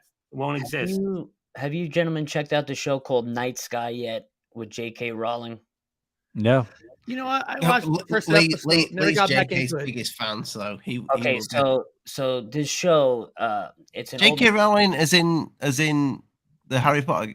The insurance, the insurance commercial guy. J.K. Rowling and Sissy Spacek are married in this, and in his garage, you go down underground. He has this doorway that you open. It's like a oval rock room, and you stand on this special platform. And when the door closes, it takes you to another room on another planet. So, and these rooms are devised all over the Earth, and they each take you to a different place on another planet. It's a sick theory, like a porthole theory. It's called Night Sky. I've seen it. It's brilliant. Really, really, really. I haven't seen that. I watched one episode and never got back into it. J.K. Rowling and Sissy Spacek. I mean, it's really well done. I thought you said J.K. Rowling, the Harry Potter lady. No, I did. J.K. Simmons, forgive me. I did say he did say that though. J.K. Simmons. Forgive me. J.K. Simmons. I don't remember Harry Potter and anything. J.K. Simmons. I gotta get back into that. Sissy Spacek. Great. I've never even heard of that. I gotta. I'm downloading it right after. It is really well done, and the theory behind it, like if you could travel in that porthole and end up on another world. I mean, it's wild how they did this. Like aliens came from other planets and set it up on Earth so they can travel throughout the planets without getting chased by these space cops. It's really cool. You really think of The Mist a little bit, right? That's another sick movie. Yeah, The Mist. It's something I could see Elizondo screwing up at the Pentagon, and we have all kinds of creatures. Lee and Dave spoke about The Mist last Sunday, so if you missed it, people, go and check out Lee's show on the Mandela Effect, because we came to a conclusion that I don't know how you guys feel on Mandela Effect, but we discussed it. Mandela Effect came straight after the first switch on of the Big Hadron Collider.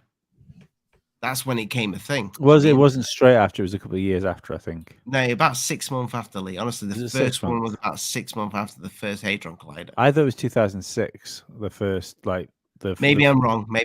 And you're right. People look it up. Tell me if I'm right. I can't remember, but it was after. We'll set up a poll. I think it wasn't like the first run of it. It was the first time it was like switched on in earnest. So what do you think happened? Well, I'm going to ask you this. I believe I believe there's definitely. I'm curious because I've done a lot of shows on Mandela effects. Okay, so Lee will give you a new Mandela effect, and it's Bigfoot. That's the wrong Bigfoot. Sorry, I just did a personal Mandela effect show last Friday on Peter Tosh. So actually, this would be dead interesting, actually, especially if you guys are in cryptids.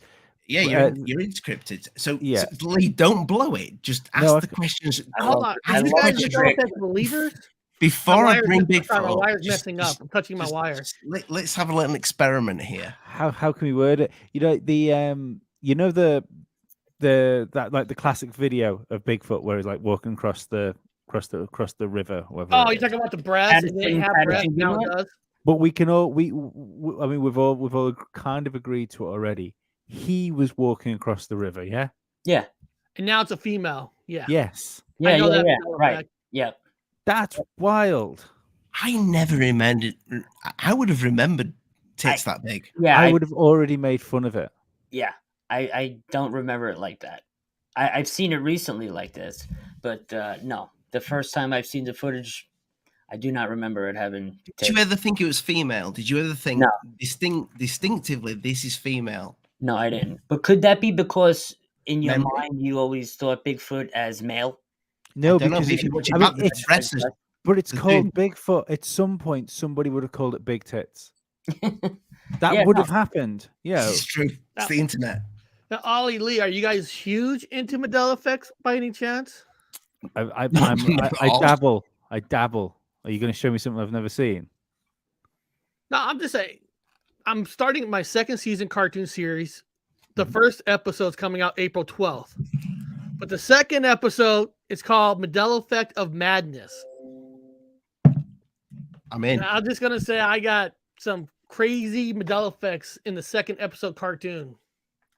I hope so. I am- I'll definitely have a watch. We'll be all over that, and I'm sure, like everybody in the chat, people, all the links are in the description. So make sure you go and subscribe to these And guys I got right Mandela now. in I it, played Ed Bigfoot. McMahon in it. I got Pennywise. I got some major Mandela effects in that cartoon. It's the Monopoly one. That one really gets me. Like the monocle on the The Monopoly. monocle. The monocle. I remember. You know, what monocle guys, is. what really Oh, got and the me, Ford logo. The Ford logo is fucking ridiculous. I'll tell you guys what Logo. got me in Mandela affected. Mhm. The one of my main ones. I'm a James Bond guy. I Yeah. grew up on Roger Moore. Yes! James Bond. I grew can't up believe you- on Roger Moore. So when I watch Moonraker all the time. Yeah. I love Moonraker. I love Yes. Jaws because Jaws is from Fresno. Oh I was my born and raised in God. Fresno, so I have a connection with Moonraker and Jaws. Now, Mhm. Dolly. Now I know the non-believers are going to poo-poo it, but there was a scene where Jaws looked at Dolly, and Dolly had braces. Yeah. And It now, makes for no forever- sense now. And It that's makes nuts. no And sense. I know people tell me there was a commercial with the girl. No, she had braces because otherwise, it's kind of creepy that this big, huge guy is falling in love with this young girl. It's very creepy. The reason there was a connection was because it had braces on. That's the one that would mean like, is it? How does it blew my mind because I was like, why did I? If it didn't have braces, then what caused me to think there was braces? Some people said a commercial. Well, I've never seen that commercial. The reason why, well, I don't know if that commercial was even out in the UK, but the reason why I'm totally on board with you there for the two things. One, I had Star Wars on videotape that I'd recorded. My mum and dad had recorded. I had it on VHS as a kid. C-3PO was fully gold. That motherfucker never had a silver leg. Yeah. No, never. No. Never in a million years. Lee's got you've got a money box still. Yeah, I'm going to bring something they up. I could think not they're be doing asked. something, man. Yep. So, are you guys into cars? Cars? Like even cars, even like Yeah. in the slightest. Like, so if I was to bring this up, I hate doing this stuff. For anybody that's watching this show now that thinks we're not on subject, the title is the UFO, Right. the UFO phenomena. Which one of those is Paranormal. the real Ford logo? I would top say or the the bottom bottom? one.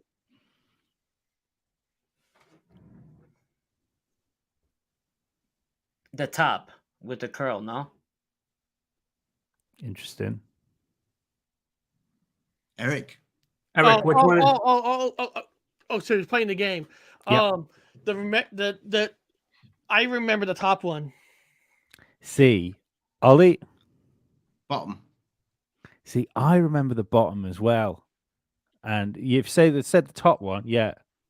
The top one is the right one. But I've never seen that logo before until it was only I think I have No, seen they- both though, Lee. Because on cars. on the Ford, because my father, being a union delegate, aside from drumming and everything, Yeah. that's all they drive is Fords. I haven't been able to find a Ford now. I haven't been able to find a Ford car logo without the swirl. Did you try going back to like the 90s? Yeah. Yeah, no. I'll see if I We did a whole show last week, but I can't Really? believe you didn't bring up Jaws, Lee. We did. I was like, did you talk about Jaws? Maybe I can't remember. I think maybe we did. But I was going to say, James Bond films on VHS. I used, and that was one of my favorites. No, it was Octopussy. That was one of my favorites. Yeah, just because it had the word pussy in it. Yeah, it was great. But the Octopussy. Was it Moonraker? That one was it Moonraker? Yes. Yeah, with the teeth Moonraker. Moonraker. Okay, so I've watched that so many times on VHS. I just remember her. She was scared to start off with, and then he opened his mouth, smiled with his teeth, and then she was comfortable. Yeah, because she went. Yes, and it worked. It worked. It doesn't work now. It doesn't. Yeah, Something's going on, man. It's something. I think they're doing that. Just like they scrub stuff on the internet. How would you scrub a VHS? That's mine. I don't know. Wait. So on your VHS, when you look at it, there's no braces. No, there's no braces. That's nuts. The same thing with Looney Tunes. It's scrubbed everywhere. It literally is everywhere. If for some reason back in the 80s I decided to get a tattoo as a child, and I saw Moonraker and thought, I'm going to put Jaws with his braces and his missus with her braces on the side of my leg. If I look down now, she wouldn't have braces. That's how much it's just crazy because I remember that. And the thing is, it was like you just explained it perfectly. Like it just worked the way they did that. The leg. C-3PO. Is that original as well? This is 97. See, that's interesting. That's detailed. I mean, I could take it out if you want. No. It's never been open, but I'll take it out if you want to see it. The wealth will go. My main thing on Star Wars wasn't technically the leg. It was, of course, the Luke part versus no. Yeah. Majority of us remembers saying, Luke, I'm your father, not no. Including the actor. The actor, when he was on Earl Jones went on a show, and they have him reread the script, and he read it, not reread it, they had him redo the line, and he says, Luke, I'm your father. So that is kind of a weird one. I've always remembered it as Luke, I'm your father. Yeah. That's how I've always said it, always heard it. Now there is a fake footage that goes on right now on YouTube with that footage saying Luke. They took a Avengers and somebody mixed it. So there is a lot of fraud stuff. You got to be careful online. Mm-hmm. It's so weird though. I think Mandela's a thing. I do, because I don't think because I'm one of the biggest through working with UFOs, aliens, and all that. I've become one of the biggest skeptics. I look back at some of my older stuff now and I think, what the hell were you doing? You look like an idiot. But I've not got Alzheimer's. If it makes you feel any better, you still look like an idiot. That thing's there now. It's not, it was there. Now it's not there in the Kit Kat. Ed McMahon delivering checks, for a published clearance house. He never worked for them. He worked for American Clearance House. And with American, he never went to a house. That blew my mind, because I literally remember Ed McMahon doing Publishers Clearinghouse, like actually holding up the Publishers Clearinghouse check. But it was, what was it, Eric? American Publishers. American Publishers. I don't remember that. And he did a show, and he never went to people's houses. So it's so many different. It's so weird. There's and a then his partner too with Ed McMahon. Ed McMahon, what was it? Went on a show. Who's that famous Johnny Carson? And they had it, and when they brought a check out, it was Publishers. I don't work for Publishers. So it's weird. There is some weird. But the question is, what's causing it? Is it multiverse? Is it time? But you said it was the Collider, Lee. You think it was a No, that's one of the theories, isn't it? I've no idea. Some people think it's religion, but I don't think it's religion. It could for me, I believe it's either time traveling or a multiverse connection with another memory from out there. We'll get really crazy with it. Like, as our government went back and forth in time and changed the whole timeline on things, and little things like that switch, causing a No, because Mandela we effect. had Boris Johnson, and you got a guy with Alzheimer's, so I'm sure they will change that. Sleepy Joe. I like the idea of that though. But maybe if you have some sort of like time cop situation, and people are going back in time to do things, you can't do massive things. Like you couldn't go back in time and do the whole kill Hitler thing, Right. because the world would just be completely different when you got back to it. So if you're going away doing small things, and we have some crazy AI program that works out, if you do everything as we've stated, there's only like a 0.3 of a difference that it'll make to the timeline when you come back. And then all of a sudden you come back and, like, I don't know, Greta Thunberg's not a twat. One of those things.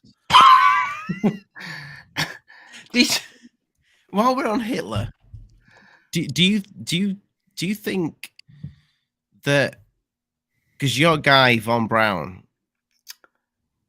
Werner von Braun? Yeah, do you believe that stuff that he was told by, is it Caroline, what's her name? Rosa? Is it Rosa? Caroline Rosen, the one with the white hair? Yeah. Do you believe that because that's one thing that Stu Little's, the guy who's making the documentary, is really struggling to look into to try and find out. If it did happen, how would you prove it happened? He's dead, and you can only take no word for it. Yeah. Unless you could find somebody else from NASA to corroborate it. I mean, but do you believe that whole final card thing, that is what they're gonna pull? It sounds plausible, but I mean, I didn't hear it with my own ears, so I can't definitively give you 100% on it. You know, it sounds like something they would do, though, right? I mean, I think they have that false flag in. That's one of the cards they still have in the pocket. I think that they'll use. Definitely possible. That Absolutely. They do it. I mean, when they can't start a war, like when it's so obvious of what they're doing that they like, wow, we can't just start a war. The human rights issues alone are going to blow up in our face. They have to play another card. So, I Just mean, think how fast you'll terrorize a nation when you say we're being invaded by aliens. Then you throw up something from Project Blue Beam. Then you're gonna have to take the social media platforms down, because what will happen is the UFO community will be saying, "Listen." Well, I think most of us will be saying, "This isn't real." I said they'll just censor it like they do a lot of the stuff. Yeah, I said 2 years ago, or maybe it was 3 years ago now. As soon as the UFO stuff started coming out through like government sources, that within 5 years we will be conspiracy theorists for saying they're not aliens. Absolutely, it's only a matter of time. It's only a matter of time. Yep, I agree. And you could see the shift, like I said, with the balloons and everything, of how like they've been grooming the entire public. Did you feel that was leading to it, Ron? Well, I'm not going to say that, oh, I knew like, oh, it would be balloons or something. But the way it's been going down with everything, like, put it this way, even shapes of stuff they won't want to show or anything. And they just got on the, I think the whole thing was planned, like all accepted of this whole embrace the UFO thing now. Look, like, and how they know how everybody's gonna jump on, like Kirsten Gillibrand. They held her as a hero because she's one of the worst senators there is. Like that, you know, she doesn't do anything for anybody, but because she said, "Oh, the UFO office," they just started creating UFO offices, and people. You started seeing it show up in commercials. People throwing frisbees and aliens on it and everything. Senator Gillibrand? Did you see the guy ask her on stage about the UFOs that went viral on Twitter? Yeah, that's Osvaldo Franco Lee that asked her that question. Who is TTSA? Who he's been? Well, me and him. He's fallen out with me now because I warned him about TTSA. But that guy who goes up on stage and shouted at him. You did shout. I mean, you told no. You came from a genuine place. I did come from a genuine place. I was Stop tired of wasting your wasting my fucking time. money. I was tired of wasting my time. But yeah, and he was wasting his own money. But yeah, I do think these senators they latch on to a community and think I can go with this. 100%. It's the UFOs, big bucks. You see it time and time again. Look how much money Corbell's making, Yep. right? It's a big buck industry, and you get a lot of TV time on it if you're a big shot. That's why these senators latch on to the big shots. Congressman Burchett. Right, He Tim has his Burchett. own merch shop with alien shirts. Yep. I need one of them. They latch You know? on to notoriety. That's what they do.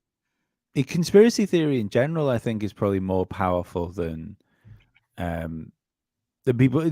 Not that people think it is, but certainly the media wants people to think it is. I think there's. I don't know what you can't fuck. It's more fucking things you can't say on YouTube, isn't it? But that letter that's towards the end of the alphabet that's connected to Donald Trump. Like, I don't know if you guys saw did you see the video he just put out? Just before the indictment thing went out. No. So he just put like a message out, which is it presents itself like a film trailer.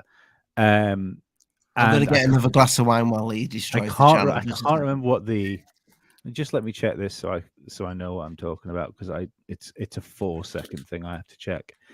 In this video, what is it? Never quit is the last word, and as the letters come into the screen, the first letter that's central in the frame when it comes into focus is Q, and then the rest of the word forms itself around it. So regardless of how much bollocks that might have been in the first place, Trump is still leaning into that, showing just how much value he thinks that has as something that holds weight for him, as a positive thing. I still can't believe they indicted him. I still can't believe. I mean, are you a Trump guy? No, but I'm saying you're going to drag a former sitting president in for an indictment. I mean, that's crazy to me. I deserve it, probably, but I mean, you're talking about I mean, I don't know. It's obvious. It's obviously like no matter what side you're on, you could see something like this. If you look back at the timeline of how they've been going after Trump for years, that's what I'm like saying. that one after another, like just one after another. If you look at it, and like people truly could put whatever they have, their biases aside or whatever, and look at it from the beginning, they've been going after him, and it's always been got him now, got him now, got him now. This is like, think about it. The DOJ declined to prosecute this. So nope, like that. And then just as some things go down, they indict this guy. So I always look at things because I look at the history of it, of how things turned out, how everything they said wasn't true. And then when you look now, actually weren't true, like that they were BSing a lot of stuff. It makes you go, what's going on here? You know what I mean? And like, when it comes to elections and everything, the gloves come off. Yes, when it does. And politics is just dirty. Just dirty. That's it. Yep. Listen, I think the guy's a bozo. I think Joe Biden's a bozo. They're both bozos. But they don't want. Listen, they know if he runs again, there is a chance that he could retake back the office. Wouldn't that be a story, right? You lose, you come back 4 years later, and you win a second term. I mean, that's a reality TV story that's writing itself. So they got to do everything they can to make sure he doesn't actually be able to run, because they know he can win again. That's what's going on. But the thing is, I don't like either of the parties. But here's the thing that a lot of people don't realize is that I don't know how people think this, but the guy could actually run for president while he's in jail. Yes, he can. Win and govern from jail. Some states you can't vote, but you can still run. Yeah, That's but that's what I'm saying. hilarious. It's crazy. It was Ron, like Ron, you seen Ron, I something. was just saying that last night to my wife. Go, wouldn't that be reality TV? He goes to jail and runs and wins, and he probably gives himself a pat or a pat. You know what do you call it? Pardon. Pardon. Pardon or Pardon. It's he'll give himself a pardon from jail. But yeah, I mean, who knows? That's exactly what we all deserve, isn't it? When you look at where, like, where the world is and what's going on in the world, It's that is reality TV at its exactly what best. happened. Yeah. But And I bet the rest of the world, like, only in America that could happen.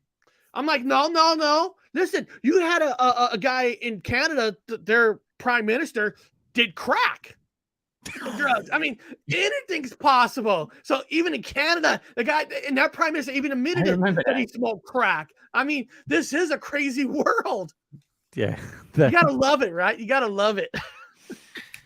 I tell you what, though, I think if like everything else that's been thrown at Trump, that hasn't been able to stick. If this doesn't stick and he runs, he's unstoppable. Like there's just, without a doubt. I just do not see a way that this wouldn't be spun. Again, you see it so many times with political parties shooting themselves in the foot, and this seems like a massive, like, self-shot in foot moment.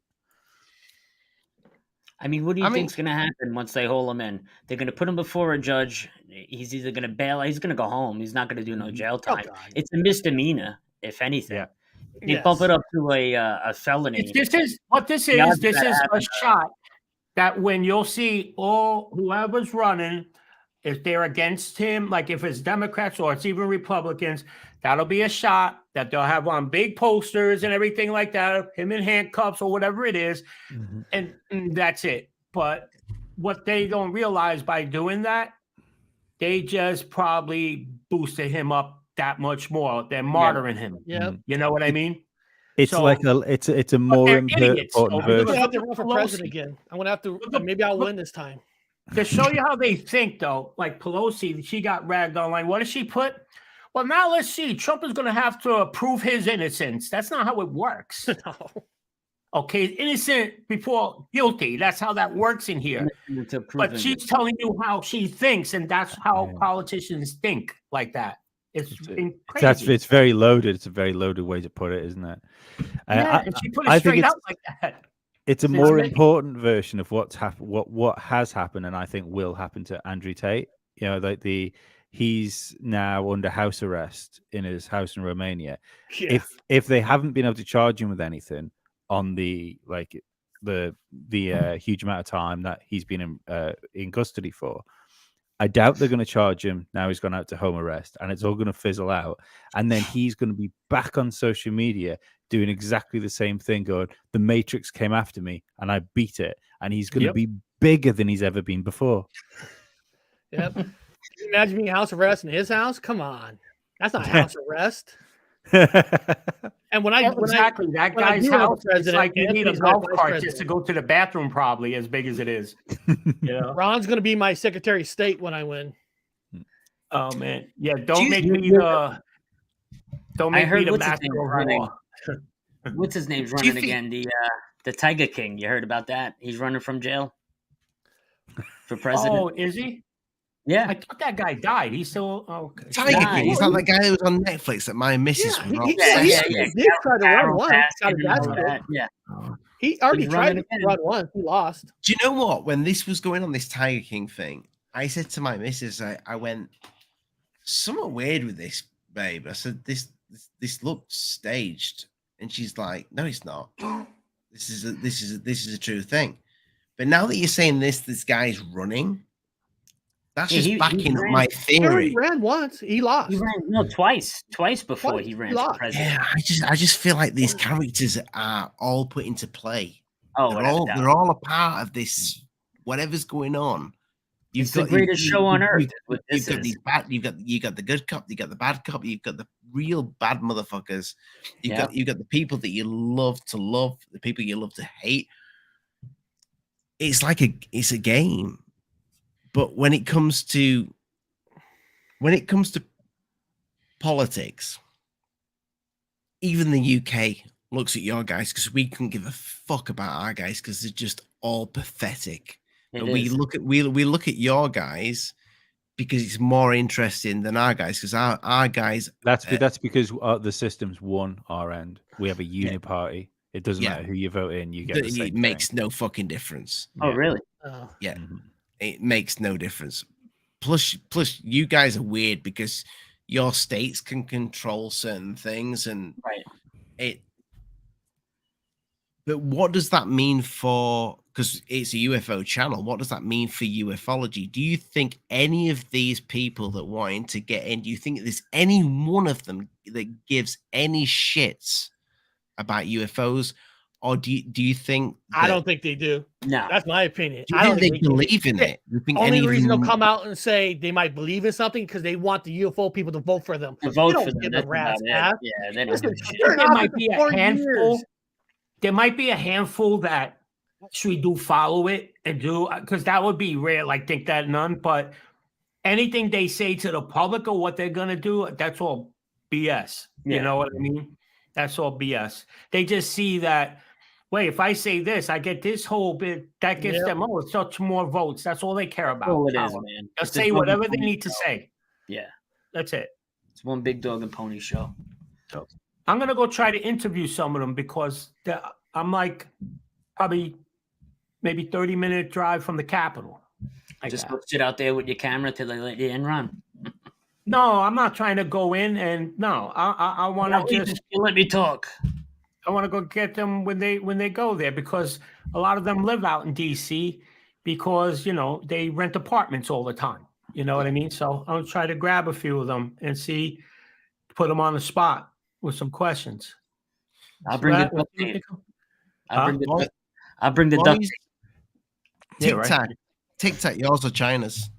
And part of the problem is I know a lot of people who do believe in UFOs, Bigfoot, and stuff like that. They believe in paranormal, but they just say they don't talk about it because they say life is already too hard, right? You got to wake up, go to work, you pay your taxes, you come home. They don't have time for the UFOs, and they don't have time for the Bigfoots and all that. And you look at the Congress, they're the same way. They might believe in it, but they don't give a shit because there's too many, they consider everything else too important than this kind of stuff. I look at it like this. YouTube puts the UFO community in their own little corner. The government puts the UFO community in its own little corner.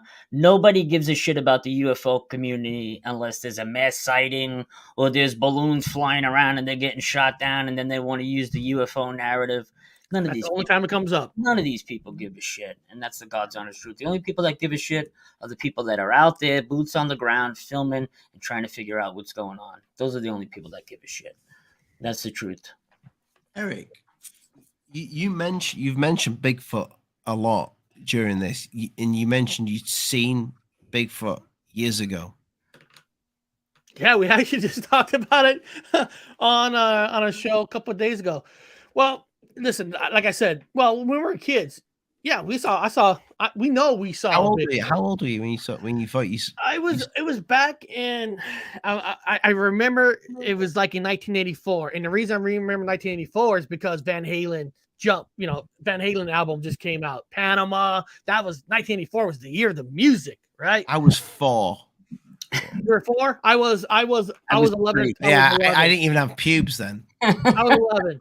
Well, So maybe we a saw few, Bigfoot. but I mean, not I'll try to many. make it quick, because I just told the story again just a day on my live show talking about Bigfoot.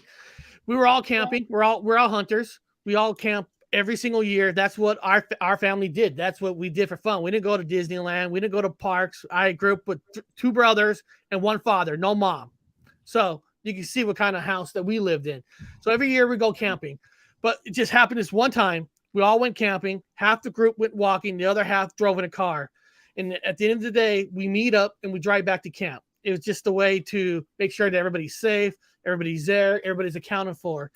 And during our drive back to the camp, like I said, I can still remember to this day. You heard this noise, you heard this scream, like a distortion. It was like a maybe I say a woman because it was high pitch, but maybe guys have high pitch too. So I don't want to be sexist. Yeah, But Lee, every now and again. being sexist here, it sounded like a woman, but distorted. And then I remember I have an uncle. We call him Uncle Johnny. My Uncle Johnny. He goes, "What the fuck is that?" And everybody looked to the side, and you saw this thing. It was about 7 and 9 foot, and it was not a fucking bear. I know bears can get on 2 feet, but when this thing saw us, and they saw us pointing at it, this thing started to take off. Then it go back on 4 foot. It stayed on 2 foot because every young person in the car got out and actually start running after it. Because you got to understand, I've told this story all the time. When we went camping our whole life, our parents talked about Bigfoot like it was part of nature. It was their land. There was no scared about seeing Bigfoot because we were taught. Listen, Santa Claus, people believe Santa Claus was real until some people said it wasn't. I went to school, thought Bigfoot was real before somebody said, "Oh, it's a folklore story." Because there was no internet back then. But going back to the thing, we all start chasing it. Now I was 11. I was behind the bigger kids. They start chasing it, and then somehow it just disappeared. The noise stopped. There was no more noise. It was this pit, quiet. It just was gone like that. Now, did it climb? Now, of course, there's theories about wormholes. All that. I don't think it was a wormhole. I think this creature knew its area. It knows its surroundings. I think it's like a Green Beret Rangers train. It was gone. Now I still remember we're all looking for it, and I still remember the grown-ups finally caught up to us because they're slower as fuck. That's why they were driving cars, and therefore people were walking. And I remember them coming up like, "What the hell you kids think you're doing?" They were mad at us. They weren't mad about the Bigfoot. They were mad that we were chasing something that technically, in theory, could have hurt us, killed us. But when you're young. Oh, I don't know why my phone just went off. That's weird. Google, mate. Always listen, especially if you talk about Bigfoot. And and I remember going back at the camp. The parents, a lot of the parents there were saying, "See, it told you guys it existed, but you don't ever run after something that you don't know because even if it was a bear, it wasn't. A bear could turn around and kill you in a second. Animals could kill you in a second." But we all know what we saw. And when the most beautiful thing is, it wasn't just like one person seeing it. We all seen it. And part of the theory we think why we saw it is because we camp at the same spot every single year. Maybe, just maybe, it knew us in a way from afar. You know what I mean? They were comfortable with us. Maybe that's why. Or some theory is maybe it was a young Bigfoot that doesn't know they're supposed to really hide from the humans. You went to the same camping spot every year too, right, Eric? Every single year we go to the same camp because back in the 80s and 90s, people had respect for hunters. They, that's your spot. Nowadays, anybody was still anybody's spot. Nobody has honor anymore. But back in the day, that was our spot. We camped there every single year. And it like I said, when you saw this thing, it sticks with you because you image this thing that was tall in front of your face, and the image of us taking off and everybody's running. It doesn't end. And everybody, and every single buddy who saw it, nobody second guesses. Everybody knows that was a Bigfoot. There's not one person saying, it could have been a bear, but a bear is not going to run half a mile staying on 2 feet. And just like he knows without a shadow of a doubt that was a Bigfoot for him, right? And that changed his whole mindset on things. Same thing with a UFO sighting when you see it with your own 2 eyes. You'll never shake that out of your head. You know without a shadow of a doubt. Like he knows that Bigfoot exists now. I know that black triangle craft is real and it's out there 100%.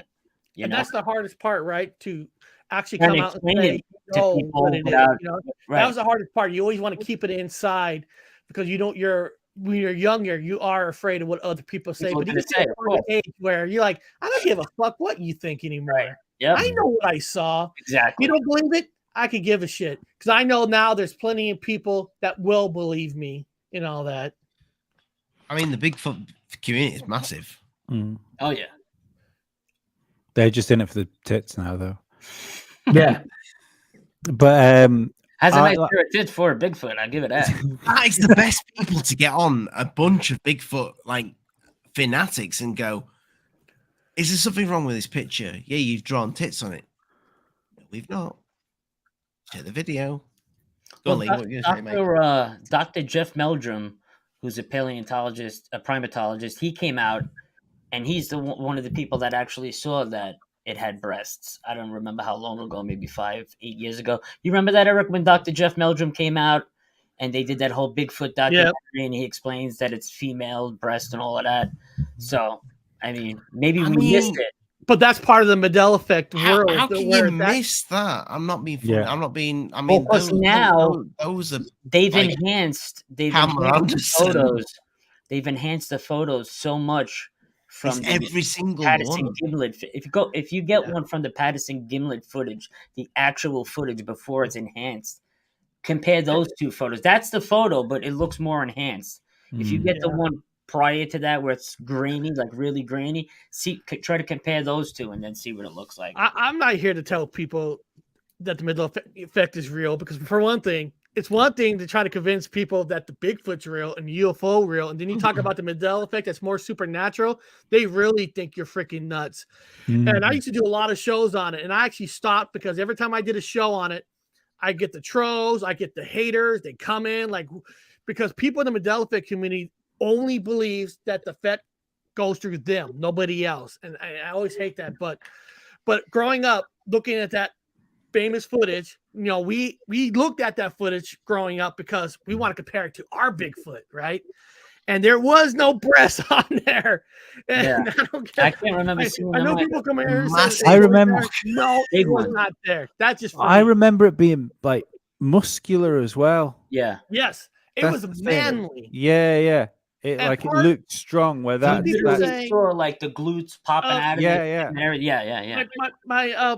My brother brought something up, and it was kind of the funniest thing in the world, because we were all looking at John Wayne as a muscular. He's a cowboy, but now he goes, go watch his videos now. John Wayne is kind of girly now, and it was like he's wearing a scarf now, and a lot of his stuff, and it's like, wow, he is girly now. Is the chain switching is making everything more girly now? Is the manly stuff over? Have you or Ali or Lee ever seen a UFO or anything you couldn't explain? Ollie, do you want to go or do you want me to go? Well, I think your UFO story is better than my UFO story. Well, I also want to know what Ron's seen, because he's Ron's got a dynamite story, man. But have you witnessed? Yeah, I like my when I was coming home from band practice. I was being driven by a guitarist, and as we were coming up to my house, which I was literally outside of where I am now, I saw like the green sort of ball ones, like with the sort of white glowy center and stuff, like an orb. Yeah, and that came. It wasn't fast. It was like a steady speed that came over us, but it didn't like fizzle out. It just went off into the distance. Okay. And I woke up the next day, and this is what why I found it interesting to myself still. Is somebody got something going on? Because I can hear myself. I hear that too. Oh yeah, I can hear an echo. I thought it was my headphones. What? An echo. No, when Lee was talking, I kept hearing it sound like this bubble effect, like boop, boop, boop, boop, boop. I heard that too. Yeah. Is it gone? It's gone. I don't hear it now. Good. And so yeah, I was going to work the next day. I worked with my friend, and I came into work saying, "You'll never guess what I saw last night." And he said, "Wasn't a massive green ball in the sky, was it?" And he lives like 1.5 miles away from me, and he saw it pass over his house when he was in his garden as it was going off up towards me. And that's always like it's always been one of those things where I probably would have second guessed myself and turned it into a shooting star by now if somebody else hadn't seen it as well. And for the audience that doesn't know, Lee lives on an island of 80,000 people. Yes. Can I show you something real quick? Would that be all right? Yep. Can I put something up? Wait 1 second. I'm just curious if it looked anything like this, because I filmed this one over the beach on Staten Island here. It looked like anything like that? Yeah, but green. Well, this is an artifact of the night vision. This particular one's actually like a gold color. The psionics is, Okay. But yeah, But I mean- that was essentially what it was. It would have been like that, but instead of it being like a blue hue around it, it was a green hue, and the inside was like a white color, like and the fading speed and into everything, green. same pace. Probably a little bit quicker. I would say if I was stood looking at it, I was looking at it for maybe 15 seconds before it disappeared off. That is like, a too really far me to go cool away UFO, from. Anthony, by Yeah. the way. Because there's no Yeah. flashing AVA lights, there's just No. a dot, and you can see And- that motherfucker's moving. Towards the end, well, I get it on my son's on the beach with me. We hit it with, here he is right here. My son's on device 2 on his cell phone, because I'm like, we got to get this on 2 different devices, right? So we did that. And then while he's doing that in real time, I'm downloading all the apps to find out where's the ISS, where's the closest satellite. And I put all the charts up. The ISS was like over Africa at this time. The nearest satellite coming in was over Jersey, like 47 miles away from my location. So it was none of those things. And I'll pop all those images up to show that it's none of those things. But it was massive. You're It's a better so man than I am, Pretty because I cool. would have live streamed the shit out of that rather than even checked. Here's the problem: the psionic night vision camera that I have, you can't stream live with it. Otherwise, Okay. I would. You got to record it and then download the footage. And then Yeah, you it put doesn't have like an ACMI port or anything. Yeah, you it could doesn't have an anything. external I on. really wish it did, but this thing was so big, it was reflecting the light off the ocean. It's massive, massive, I like that one. No really, sound. I really like that one. and just smooth and steady till it's gone. I've not seen this. I've not seen this. You, It's you great. know, Anthony, you know what I threw on the bottom for Ali? Remember the triangle one? Oh, have you brought one up as well? Oh yeah, I've just seen that. There's one. a video file. This was, I used to put my camera You on out the the maps? window on a mount, and I would let it watch the typewriter corner coming under the alien's chin. You'll see in a few seconds. Oh, Let's this is watch the, it. the TR3B Do you, one. want, do you want me to get Yeah, rid of look. my aliens? Oh shit! Oh, here it comes. Yeah. Shit. Now, that, right now, that, if any noise you hear, that's the Long Island Expressway. That's Expressway, just yeah. the highway. And that right there, that was probably, I think I used to put the camera mounted on the window. It's only a short film, 27 seconds. You could play it if you want to get the So I how used to many mount hours it, have you and got this thing running before you capture something? Huh? How Oh, many he had, hours? he had have the you... camera on all Oh, night, I think. I would throw a card in it, a 128 gig card, and just let it film. And it used to record maybe for 3-4 hours a night. I would let it just run. Ron, And play then that again. Can you play Every that night again? I would check I would scan through video every single day for months. Sometimes I catch something weird. This one, I just by accident, as I was gonna go through the video, I hit the timeline and it just got it right at that point. And I was like, what the, like when I seen that. And Let I it run again, actually Ron. got nervous. I was like, holy crap, what happened there? Let it run again. Yeah. And it looks noisy because what I did was on the file, I turned up the ISO because the original file is just dark, but I could see it good. Oh, I got to press play? I'm sorry. I think so. Oh, I did. I'm sorry about that. There you go. Here it comes. It's going to come underneath right about the right cheek any second now. There it is. There it comes. Whoop. Now, No FAA lights. I don't know anything that makes Now- those 3 points of light like that. yeah. And Joe, the interesting thing is about it is when it comes to if you play that again. here, yeah, I'll ju- do it again. There you go. I didn't When know that- I had to control it. Sorry about that. I don't know. When that gets to like maybe 2-3 inches from the bottom of the screen, Oh, you when can, it you can yeah. see the lights change, showing it's got mass because it's moving away from you, so it's changing the perspective of the light. exactly. Yep. Once again, Yeah, see right here, now. it's like the perspective is changing. Like Yeah. I thought maybe it was turning or something like that. Yeah. Whatever. But Ron, do you want to know why I think you didn't fake that? Because you think because you thought that I could control it.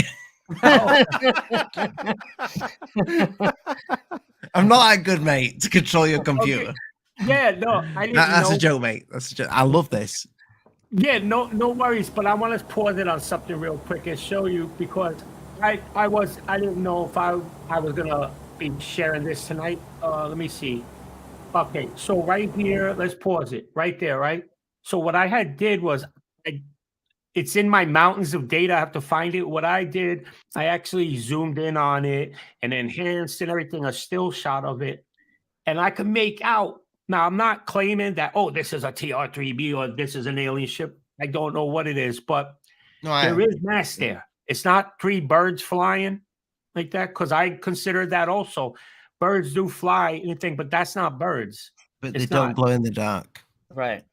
Yeah, no, that's the thing. But sometimes in the night sky, you look up, you could see birds flying and you could see the white of them. But like that, like you just said, no. And there was no sound on that, because the rumble you hear, that's the Long Island Expressway. Those are the trucks. You do have there is, I think it's in the mid bit, you do get a rotation. I'll show you right here. Let's do it. Let's let it go. It starts rotating now. Right about here. Right about here. Right about there. It's either a rotation or distortion of the angle. I think it's like a perspective kind of a thing. Like when it's turning, it gives that illusion. Altitude also, and you get a different perspective from it. You know what I mean? Exactly. That could be leveling out. It could be like pitching and going like that. So now when it pitches, the lights that are like separated just get closer because it's pitching, you know? So that's the first thing I thought was it looks like it's turning. It's a great catch too. Yeah, you get that there, right about there. Yeah, you see the tilt, but I don't think it's changing. Like, I don't think the lights are moving. I think whatever it is tilted. It's changed angle. That's a good one. Yeah, that's that's exactly my thoughts on it. Because when I first seen that, that's why I said, "Is that birds?" And one's catching up with the other. But then when I enhanced it and zoomed in on it. I'm just trying to go right here, because then it looks like here. I'll just let it go like this, and I'll let it just play again right there. I can actually see, like, it looks like structure around it. Yeah. Yeah. So that was that. That's really interesting. Yeah. I loaded something down here that I caught over the ocean, and you can only see it through the night vision camera. You could not see it with your own eyes. The minute you took the night vision away, it wasn't there. I've heard that from quite a few people. Man, I don't know what we got in the sky here. And that's right over Fort Earl. Wow, what is Naval that Weapons over Station? Staten Island? Oh no, Whatever this battery. Is. I'm gonna just. You sound a lot younger. Yeah, it was like two years ago.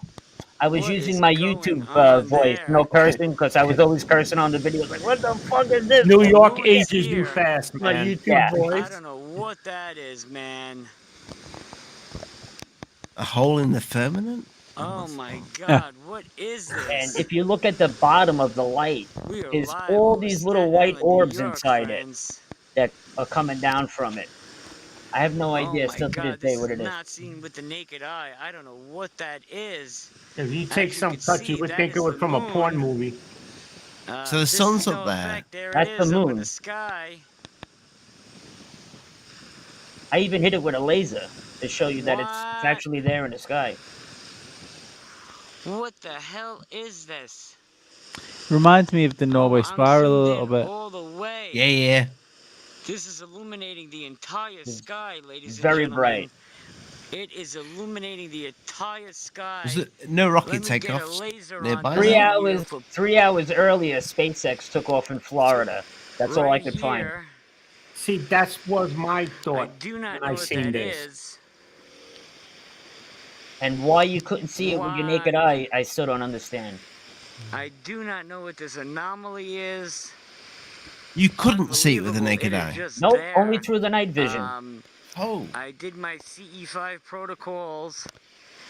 Oh my goodness gracious! I'm I This think gonna is you're just back. pull spying back on This me is here back real when I was quick. trying the CE5 stuff. As you can see, I'm over the ocean Do you believe in line, that? No. and that is about a couple hundred feet in the atmosphere. Do you That's try good and Oh, count I that don't know then? you were what doing we got going C5. on there. That's the vortex that Greer controls that sucks Wow. all of the money out of your wallet. My battery I don't is gonna believe in that die. CE5 It's shit. dying. I Never worked lost the yet. object. And That's that was good. That's a it. good one. Still to this day have no clue what it was. It's plain to see boots on the ground research with you boys, and I'm really good friends with the guy, the big guy, the guy that likes to call himself truth seekers. Oh, Steven, I was just up at his. Me Stevie- and Ron were Stevie just. boy. Yeah, I know you boys. You boys have been at his cabin. Yeah. He would probably set you all on fire at his cabin if he thought you were all bullshitting him. Oh yeah, absolutely. No, Oh Steven's a yeah, great guy, man. he wouldn't hold back. He would let No it. way. Now, he holds back on nothing. So No, he has no filter when it comes to bullshit. Yeah. and That's why I love him. and I deal with photoshopped. Jesus Christ, what is That's in that that's line? the app when you're trying to make your junk bigger. Photoshaft. You think of Photoshop. You want Photoshop. You don't need to Photoshop me, baby. I'm not going to say that. You lost for words there, Ollie.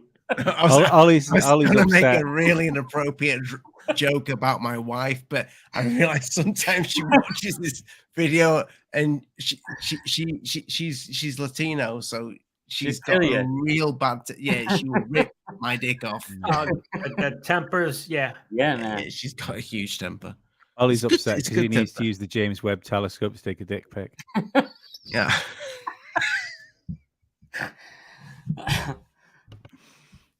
Yeah, no. What an op-ed. It is an Agent over her own show. I getting back to Steven, man, I have the utmost respect for Cambion. Yeah, Steve's great. Yeah, Steven's great. Yeah, he's a good lad, and I think a lot of people get he's a believer. They don't realize that Cambion is a complete believer, and more so in the paranormal. He was out. I mean, how cold was it? It snowed, first of all, up there when we went. And I don't know, there was like 3 inches of snow on the ground. It had to be 18 degrees. Oh, it was cold. Yeah. If not You colder. guys did almost die with all the carbon dioxide. And we were outside with him filming the stars, looking with the cameras and everything for hours. He really wanted to see something, So he's devoted. He'll go out there. He'll look like he's just not an atheist. You didn't find anything. Nah. Yeah. No, we didn't see anything that night. No. But the stars up there are incredible. I mean, beautiful scenery. Oh, you see what Crowley just did? Have you seen Anthony dance with his shirt off? You'll go blind if you look at that. It's like fat guy in a little coat. Crowley, I want to. So thank you so much for the support. I tell you what, I will ask on the back of that. Talking about Crowley, have any of you boys ever looked into Crowley? Looked into him? Yeah. No, he's come full of we hang out as a friend. No, the Crowley. The Crowley. Yeah, and his depiction of that lamb. I've seen the pictures. I don't know what it is. I've seen the image before. That's the like demon that Crowley was supposed to have channeled. Thank you, Crowley 666. I appreciate you, my friend. He called it lamb. I mean, it looks like a humanoid version of a gray, kind of. It doesn't it just?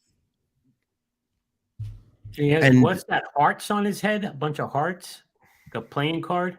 Oh, like above it? Yeah. Who knows? He drew this thing because he summoned it. And this is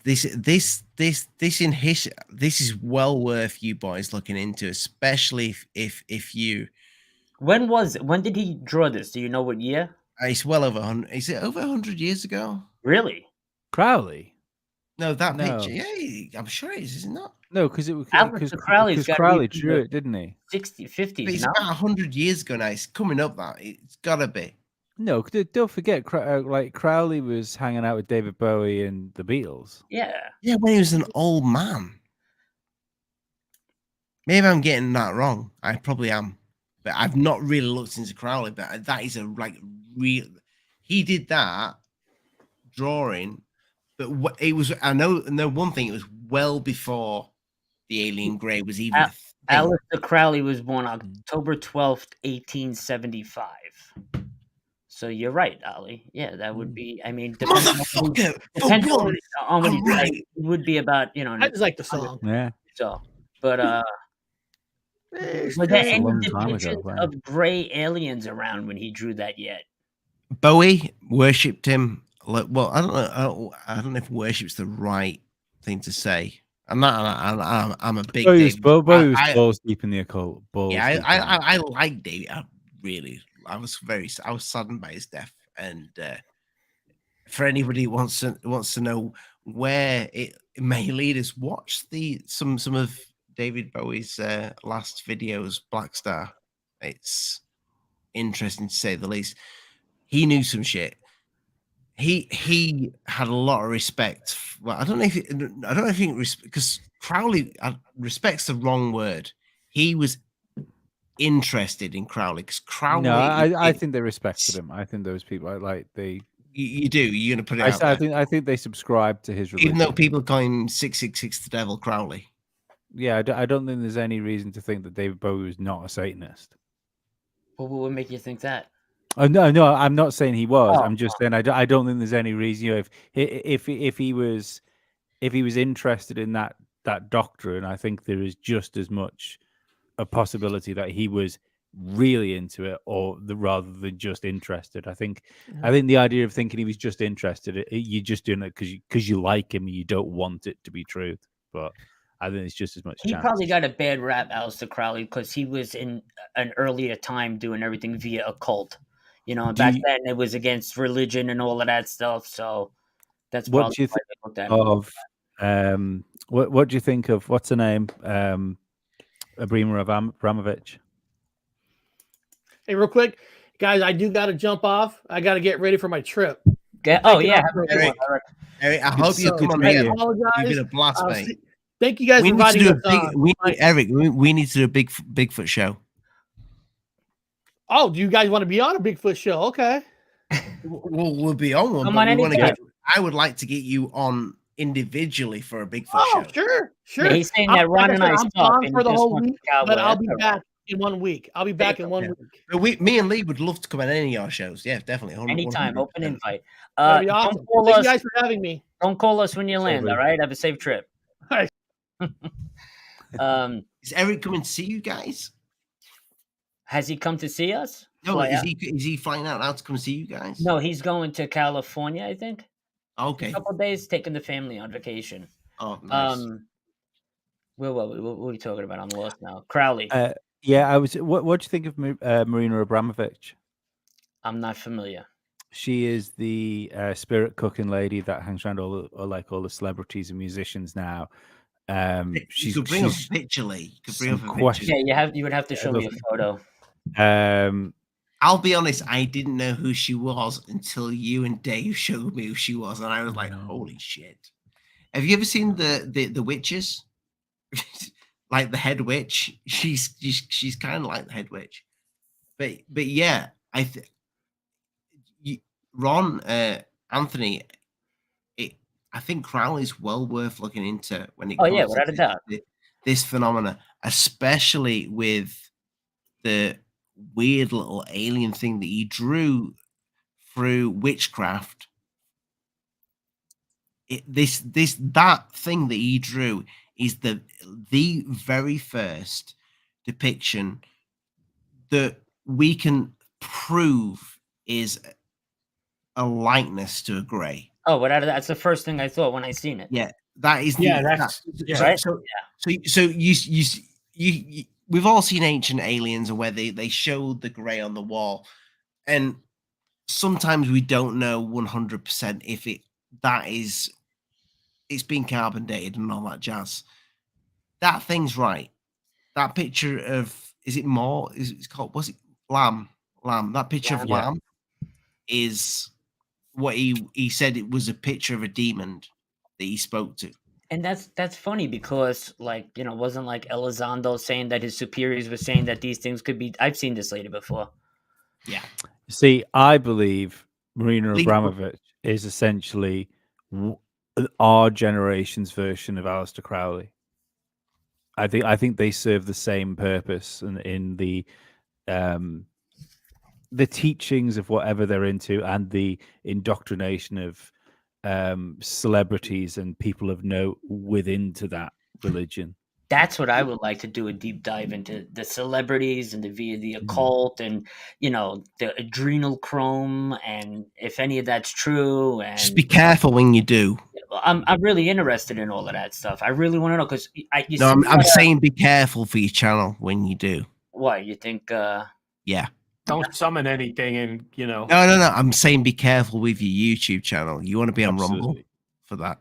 I'm Really? on Rumble and Twitch and all that, but I want to know if like these hand symbols that they're making are really like Illuminati, or they're just doing it just because they've seen the symbol and they're doing it to be cool or whatever. Like I want to know if there's any real correlation behind anything they're doing. I think, and you guys are I don't think even me and Lee and Dave have looked enough into it, but I think we should. It would be great to get you on like a Dave. Lee, do you think a Sunday show? We do something on Crowley that'd be great. in a few months. Awesome. And we all really look into this because there's something with Crowley that is. Have you guys heard of Isaac Weishaupt? Is it? He's wrote a few books. He's got a podcast called. I listened to his podcast. Not off the top of my head. I'm bad with names, faces. You know, once I see the yeah. I think it's called like decrypting the. He's got a podcast called Breaking Social Norms, which is not the best one, and then there's another one which is the one you want to listen to called. I think it's called Decrypting the Occult or something like that. But yeah, if you search for Isaac Weishaupt on a podcast app, he is, I think, the best person for this, like occult symbolism within like pop culture. Like he's tremendous. On more than one occasion now, I've heard like Lady Gaga say like she sold her soul to the devil to be famous. On more than one occasion, I've heard Britney Spears say it, and Beyonce. I think some of them play on it. I really think some of them play on it. Are they playing on that? Some, or yeah. do they really playing to the whole occult thing where they're like really selling their soul to the devil for fame and notoriety and fortune, all of that? That's what I would love to know. I'd like to get to the root of all that. Lee, welcome to the show. Thank you, my lad, for the super sticker. Love you. Welcome to the show. And this guy right here in the chat, Mr. Eon, has the greatest radio voice in the world. Oh, Mr. yeah. Mr. Eon's, he was on a few weeks ago. With He was. Lovely man. Legend. Yeah. He's like the British Barry White. Yeah. He used to know Barry White. The soothing sounds of Mr. Eon. Boys, we've been going for about an hour and a half. We usually go for 2 hours, but because I've been so excited by you guys, we've gone for another half an hour. So before we disappear, because as you guys know, as content creators, we have to keep a live show usually to the 2 hour max, because you don't want to. Your audience have got kids and stuff to do. That's right. They don't I actually have a show to do, like as soon as it's done. Right. Well, now's the time to fucking plug that shit, mate. It's in the description below, people. Ron's show, Anthony's show, Eric's show, they're all down there. Go subscribe. Go like. Don't just watch them and not do it. It's that really. It grates my beef. Crowley's back again. I've got to address this. Lee, read it because I can't read. I'm dyslexic. And the reason I chose the name gaming in the early 2000s, etc. I run deep on Crowley. It's not just a thing. Ooh. Crowley. If you know some shit on Crowley, maybe Crowley. If he's the reincarnated Crowley. If you're a confident Crowley, maybe you could come on our Crowley show and tell us a thing about Crowley. That's my email. Oh, he'll come on. He won't. Mine and he'll Lisa. come on. Yeah. Appreciate the super chat. The 666. Good man, Crowley. I think he's probably, well, I don't know. He may not be good. He keeps super chatting 666. I may die tonight, and Lee may grow a vagina. We don't know. You guys are great. This is like an Opie and That's what he Anthony does. show, you guys. That's what he does. 666 all the time. But Thank you, Crowley. Ali and Lee, My it Crowley. was both an honor and a privilege to do a show with you guys. Thank you That's for been great. Well, boys, you don't stop there. You don't stop yet. Where can we find you, and what's going on? I have a guy called Guy Merritt coming on Sunday. He's another triangular UFO experience. I try to get as many triangular UFO experiences stories as possible, just to correlate, see what I can match with them. But he'll be on this Sunday at 6 on my show. So, stop by, come hang out. Ron is on tonight for the weekend warm-up on Cosmic Neighbors. It's always a good show. Just a hangout show. We go wherever it takes us. But, Ron, what are you talking Friday- about tonight, apart from the fact that you've just been on Alien Addict with a really handsome co-host? Lee, Co-host, you're right. Yeah. Yeah, Lee, you are a good-looking chap there, buddy. Thank You you. look good, buddy. I agree. What's the show about, Ron? Absolutely nothing tonight. No, really on the weekend warm up on Fridays is usually, like Anthony just says, a hangout, just loose talk about whatever we want to talk about. Tonight, though, I just got some software. It's called Space Engine, and you could, and I was learning all the controls on it. So Is that the PC game? Is that the PC? Is that Space Engine? Is that the PC game where you're an engineer? They're a game, but it's also like an exploration thing. You could go wherever you want. I've played it. It's amazing. It's awesome. Yeah. So I just bought that, and I'm going to upgrade it to the Pro. But so tonight I was going to mess around with that a little bit, and then on Wednesdays we usually have a show called Space Talk. When Jim Goodall, Anthony's on with me all the time. We always co-host in that show, and Jim talks of what Jim does, about his SR-72 Blackbirds and this and Man of a Million Stories, Yeah. And nothing that guy don't know. And then I do one on Saturdays, but that one I have to. Can you tell Jim that me and Lee aren't pricks? Because I'd love to speak to Jim. Sure. Absolutely. Send him an email, Garen. I'll pass him. A matter of fact, Wednesday we'll tell him when we're actually sitting down with him, and we'll get him backstage and tell him The to ledge. come up. Yeah. No, Jim's a good guy, man. You get in touch with Jim, he'll come on. I mean, he's not like that. He's not. Oh, and he always announces that. He says, like at the end of the show, he'll always say, "Anybody, want me to come?" Because his thoughts are, he's 78. He's not being morbid, but he's saying like, he wants all the stuff that he knows and everything. He just wants it out there in the ether. That's it. He wants it, like, I guess, Internet Archive. That's it. So he does as many shows as he could. Yeah, he's awesome. You'll have a great time, Jim. Great guy. Yeah. Well, But again, so you you're had a great time. And your show, Ron, starts in how long now? Well, it was supposed to start 32 minutes ago. So what I did was, that's why if you see me, I wasn't trying to be rude. When you see me looking this way, that was me updating the thing saying, okay, 7 p.m., make that 7:30.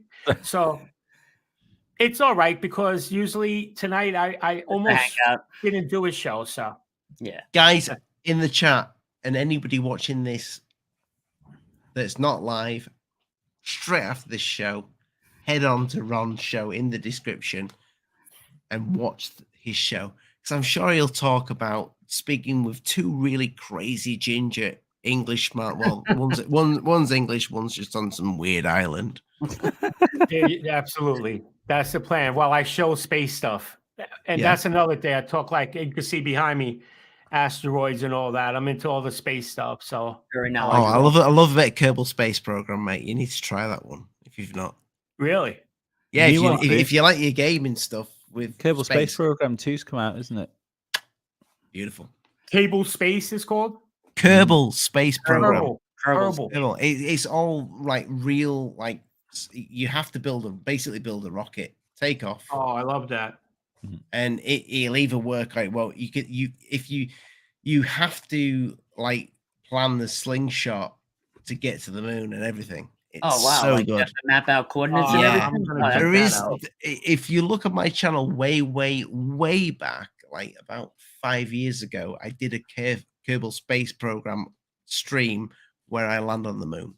Oh, pretty cool. That's pretty cool. Pretty cool. Yeah, I'll definitely check that out too, man. I like all that Uh, stuff. I love it. Boys, thank you so much for joining us tonight. I definitely, Wonderful hours, man. Thank we you. definitely want to get you on again. I No, think we thank should. you for having us. I think because me and Lee don't even know. We don't know Lee. We don't know nothing about Crowley. We mention him all the time. We speak about Crowley and Lamb, but we really Bits. don't know Yeah, much bits about and bobs. Crowley. That's it. I think Crowley's definitely involved in this subject when we speak about the alien grey that everybody sees. Mm-hmm. I think we should all look into this. We should come back to this on a Sunday show, on Lee's show on a Sunday. We'd love to get you boys back on. What time you do your show on Sunday? It's usually 9, but I'm sure that's Lee fine. might be able. Yeah. 9 your time. Yeah. It's Yeah, that's fine. Yeah, we can work it out. Lee flexes now and again. You know, I'm on at 6 Eastern, so set it up and we'll do our research and we'll meet up. Email Amazing. me. Yeah. Yeah, we should all do some Crowley stuff. That's interesting stuff. Look into Yeah. Aleister Crowley and this subject because it's linked. All right, let's do it. Sounds like a plan. Boys, thank you so much. Thanks for joining us tonight. Guys, make sure you head on in the description area and check out these fellows. Eric, Ron. Eric's gone now. Eric's gone. Eric's gone now. It's Yeah, not Eric's on a It's trip. not, it's not He's flight drinking guy. Mai Tais already. And Anthony. Thank Boys, you. you've been amazing. Have a great Thank night, you. all right, gentlemen? Thanks, guys. Bye-bye. Everyone, Bye, thank fellas. you, everyone in the chat. Thank you. All right. Lee, Hi. bunch of cool guys. They're nice, aren't they? They are. They were We need much to do a nicer. Crowley show. Much nicer than you told me they were going to be. No, I did warn You really sold them short. Sorry. Yeah. I shouldn't do that. Maybe No. you should have more faith in humanity. Yeah. Before we disappear, Sunday. My lad, Sunday. are we doing a bit of like delving deep into Denver? Maybe, yeah. I think so. Now you put me on the spot. Now I want to do a show about Aleister Crowley immediately, but we haven't got time to do it. So yeah. I think there's so much research. I think Sunday's show, sorry to butt in, I think Sunday's show, rather than saying it's just about we need to get alien scientists on. That's for one, because that is somebody who's actually Absolutely. doing ground balls research when it comes to UFOs. Yeah. He's also he's like a pretty sound guy. I follow him on Twitter, and we agree about quite a lot of stuff, I think. Yeah, I think about 99% of things other than Earth being green. Stop projecting your projection on me. All I said is, like, NASA never a straight answer. So, You literally said before, because there was a light in the sky, it's probably a hole in the firmament. That was your first thought. I thought it was the Norway spiral. the thing is with me, right? Because I really am not a flat earther at all. Doesn't sound like it. But have a bit of research, like, for anybody in the community when it comes to space or forget space, because they're well and truly brainwashed by whatever anybody is going to say. But for anybody in the community, when it comes to UFOs, and you say that ET is 100%, I think in a tin fucking can. Quite a lot of flat Earth stuff, and I think you watch probably too much flat Earth stuff to deny maybe you touch flatty. I don't know, honestly. I'm not a flatty. I think it's like what you're doing now is I'm not even semi-flat. You're like being the guy that like watches nothing but gay porn and then says, no, but I'm not gay. All I'm saying is I can appreciate it. I understand I understand why there's no trust. I understand the lack of trust. So I understand where it started from. And you don't blame me, because you said this many a time, why is there such a ban when it comes to Oh yeah, I FE? think that's interesting. I think the fact that, like, We're not there was flat earthers. a minute there. There was a hot minute where you couldn't move on YouTube without finding Eric Dubay stuff, or without finding who was your other guy, the guy that was on the Netflix show, Mark Sargent. You couldn't move without seeing that stuff, or seeing like a live stream. Or there was guys in the UK, wasn't there, where they do live streams where they'd be all set out, like they traveled city to city all over the UK, and that's just all disappeared. So, and I find that weird. Like, why is that? Mind you, saying that though, I was trying to do some light research on Denver Airport, and YouTube is awful for watching conspiracy shows on now. There's like the WF files. If you've seen any of those, I really like that guy. He's the guy is like he does like little like specials, and he's got like a talking fish called Hecklefish next to him. If you've seen him, it's really good, really well done. Anyway, you see his stuff. I don't get it. What did you? Sorry. What? Next time you come in on a speed. Why? Because Crowley's paid money tonight, so you got to come on. No. He said it all the way down. I think it's something. Oh, did he? I missed that. No. There's been a whole thing in the comments about me looking. I'm dyslexic, people. Who's Pete? I don't know.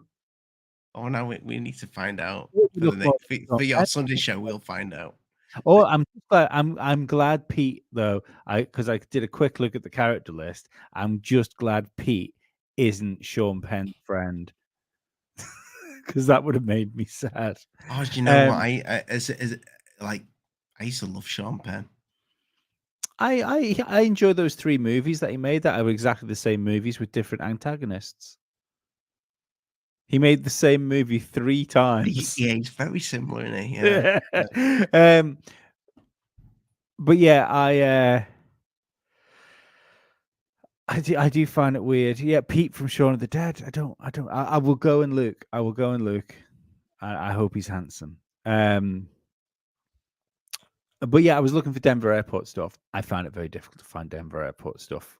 But there, and it's like YouTube was good as a filter, because you used to get like good quality stuff on YouTube, whereas if you go on BitChute, for instance, unless you know what you're looking for, like I go and I watch the Mouthy Buddha's videos on BitChute, so I search for him. But if you just go looking through videos on BitChute, it's fucking crazy, people. Like crazy. And it's then you go on Odyssey, and Odyssey's like a bit weird. It's like YouTube Lite. Rumble's okay, but again, it's a bit like YouTube Lite, and it's hard to find things. Yeah, but we are coming for Rumble, so I think I think space. Yeah, I think Rumble's a I think everyone's gonna have to go there soon. In fact, I mean, we've still got 38 people in the chat here. I want everybody to do this for me, because it's what I've done, and it's how I intend to do stuff. If anyone's like me, I've got little folders on my browser, like for downloads, podcasts, shopping, that sort of things, with the links in it.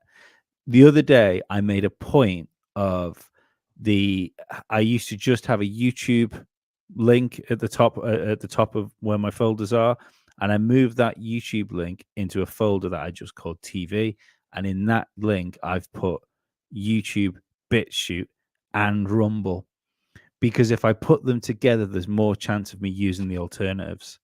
Mm-hmm. Where and I think that's we as a truther community.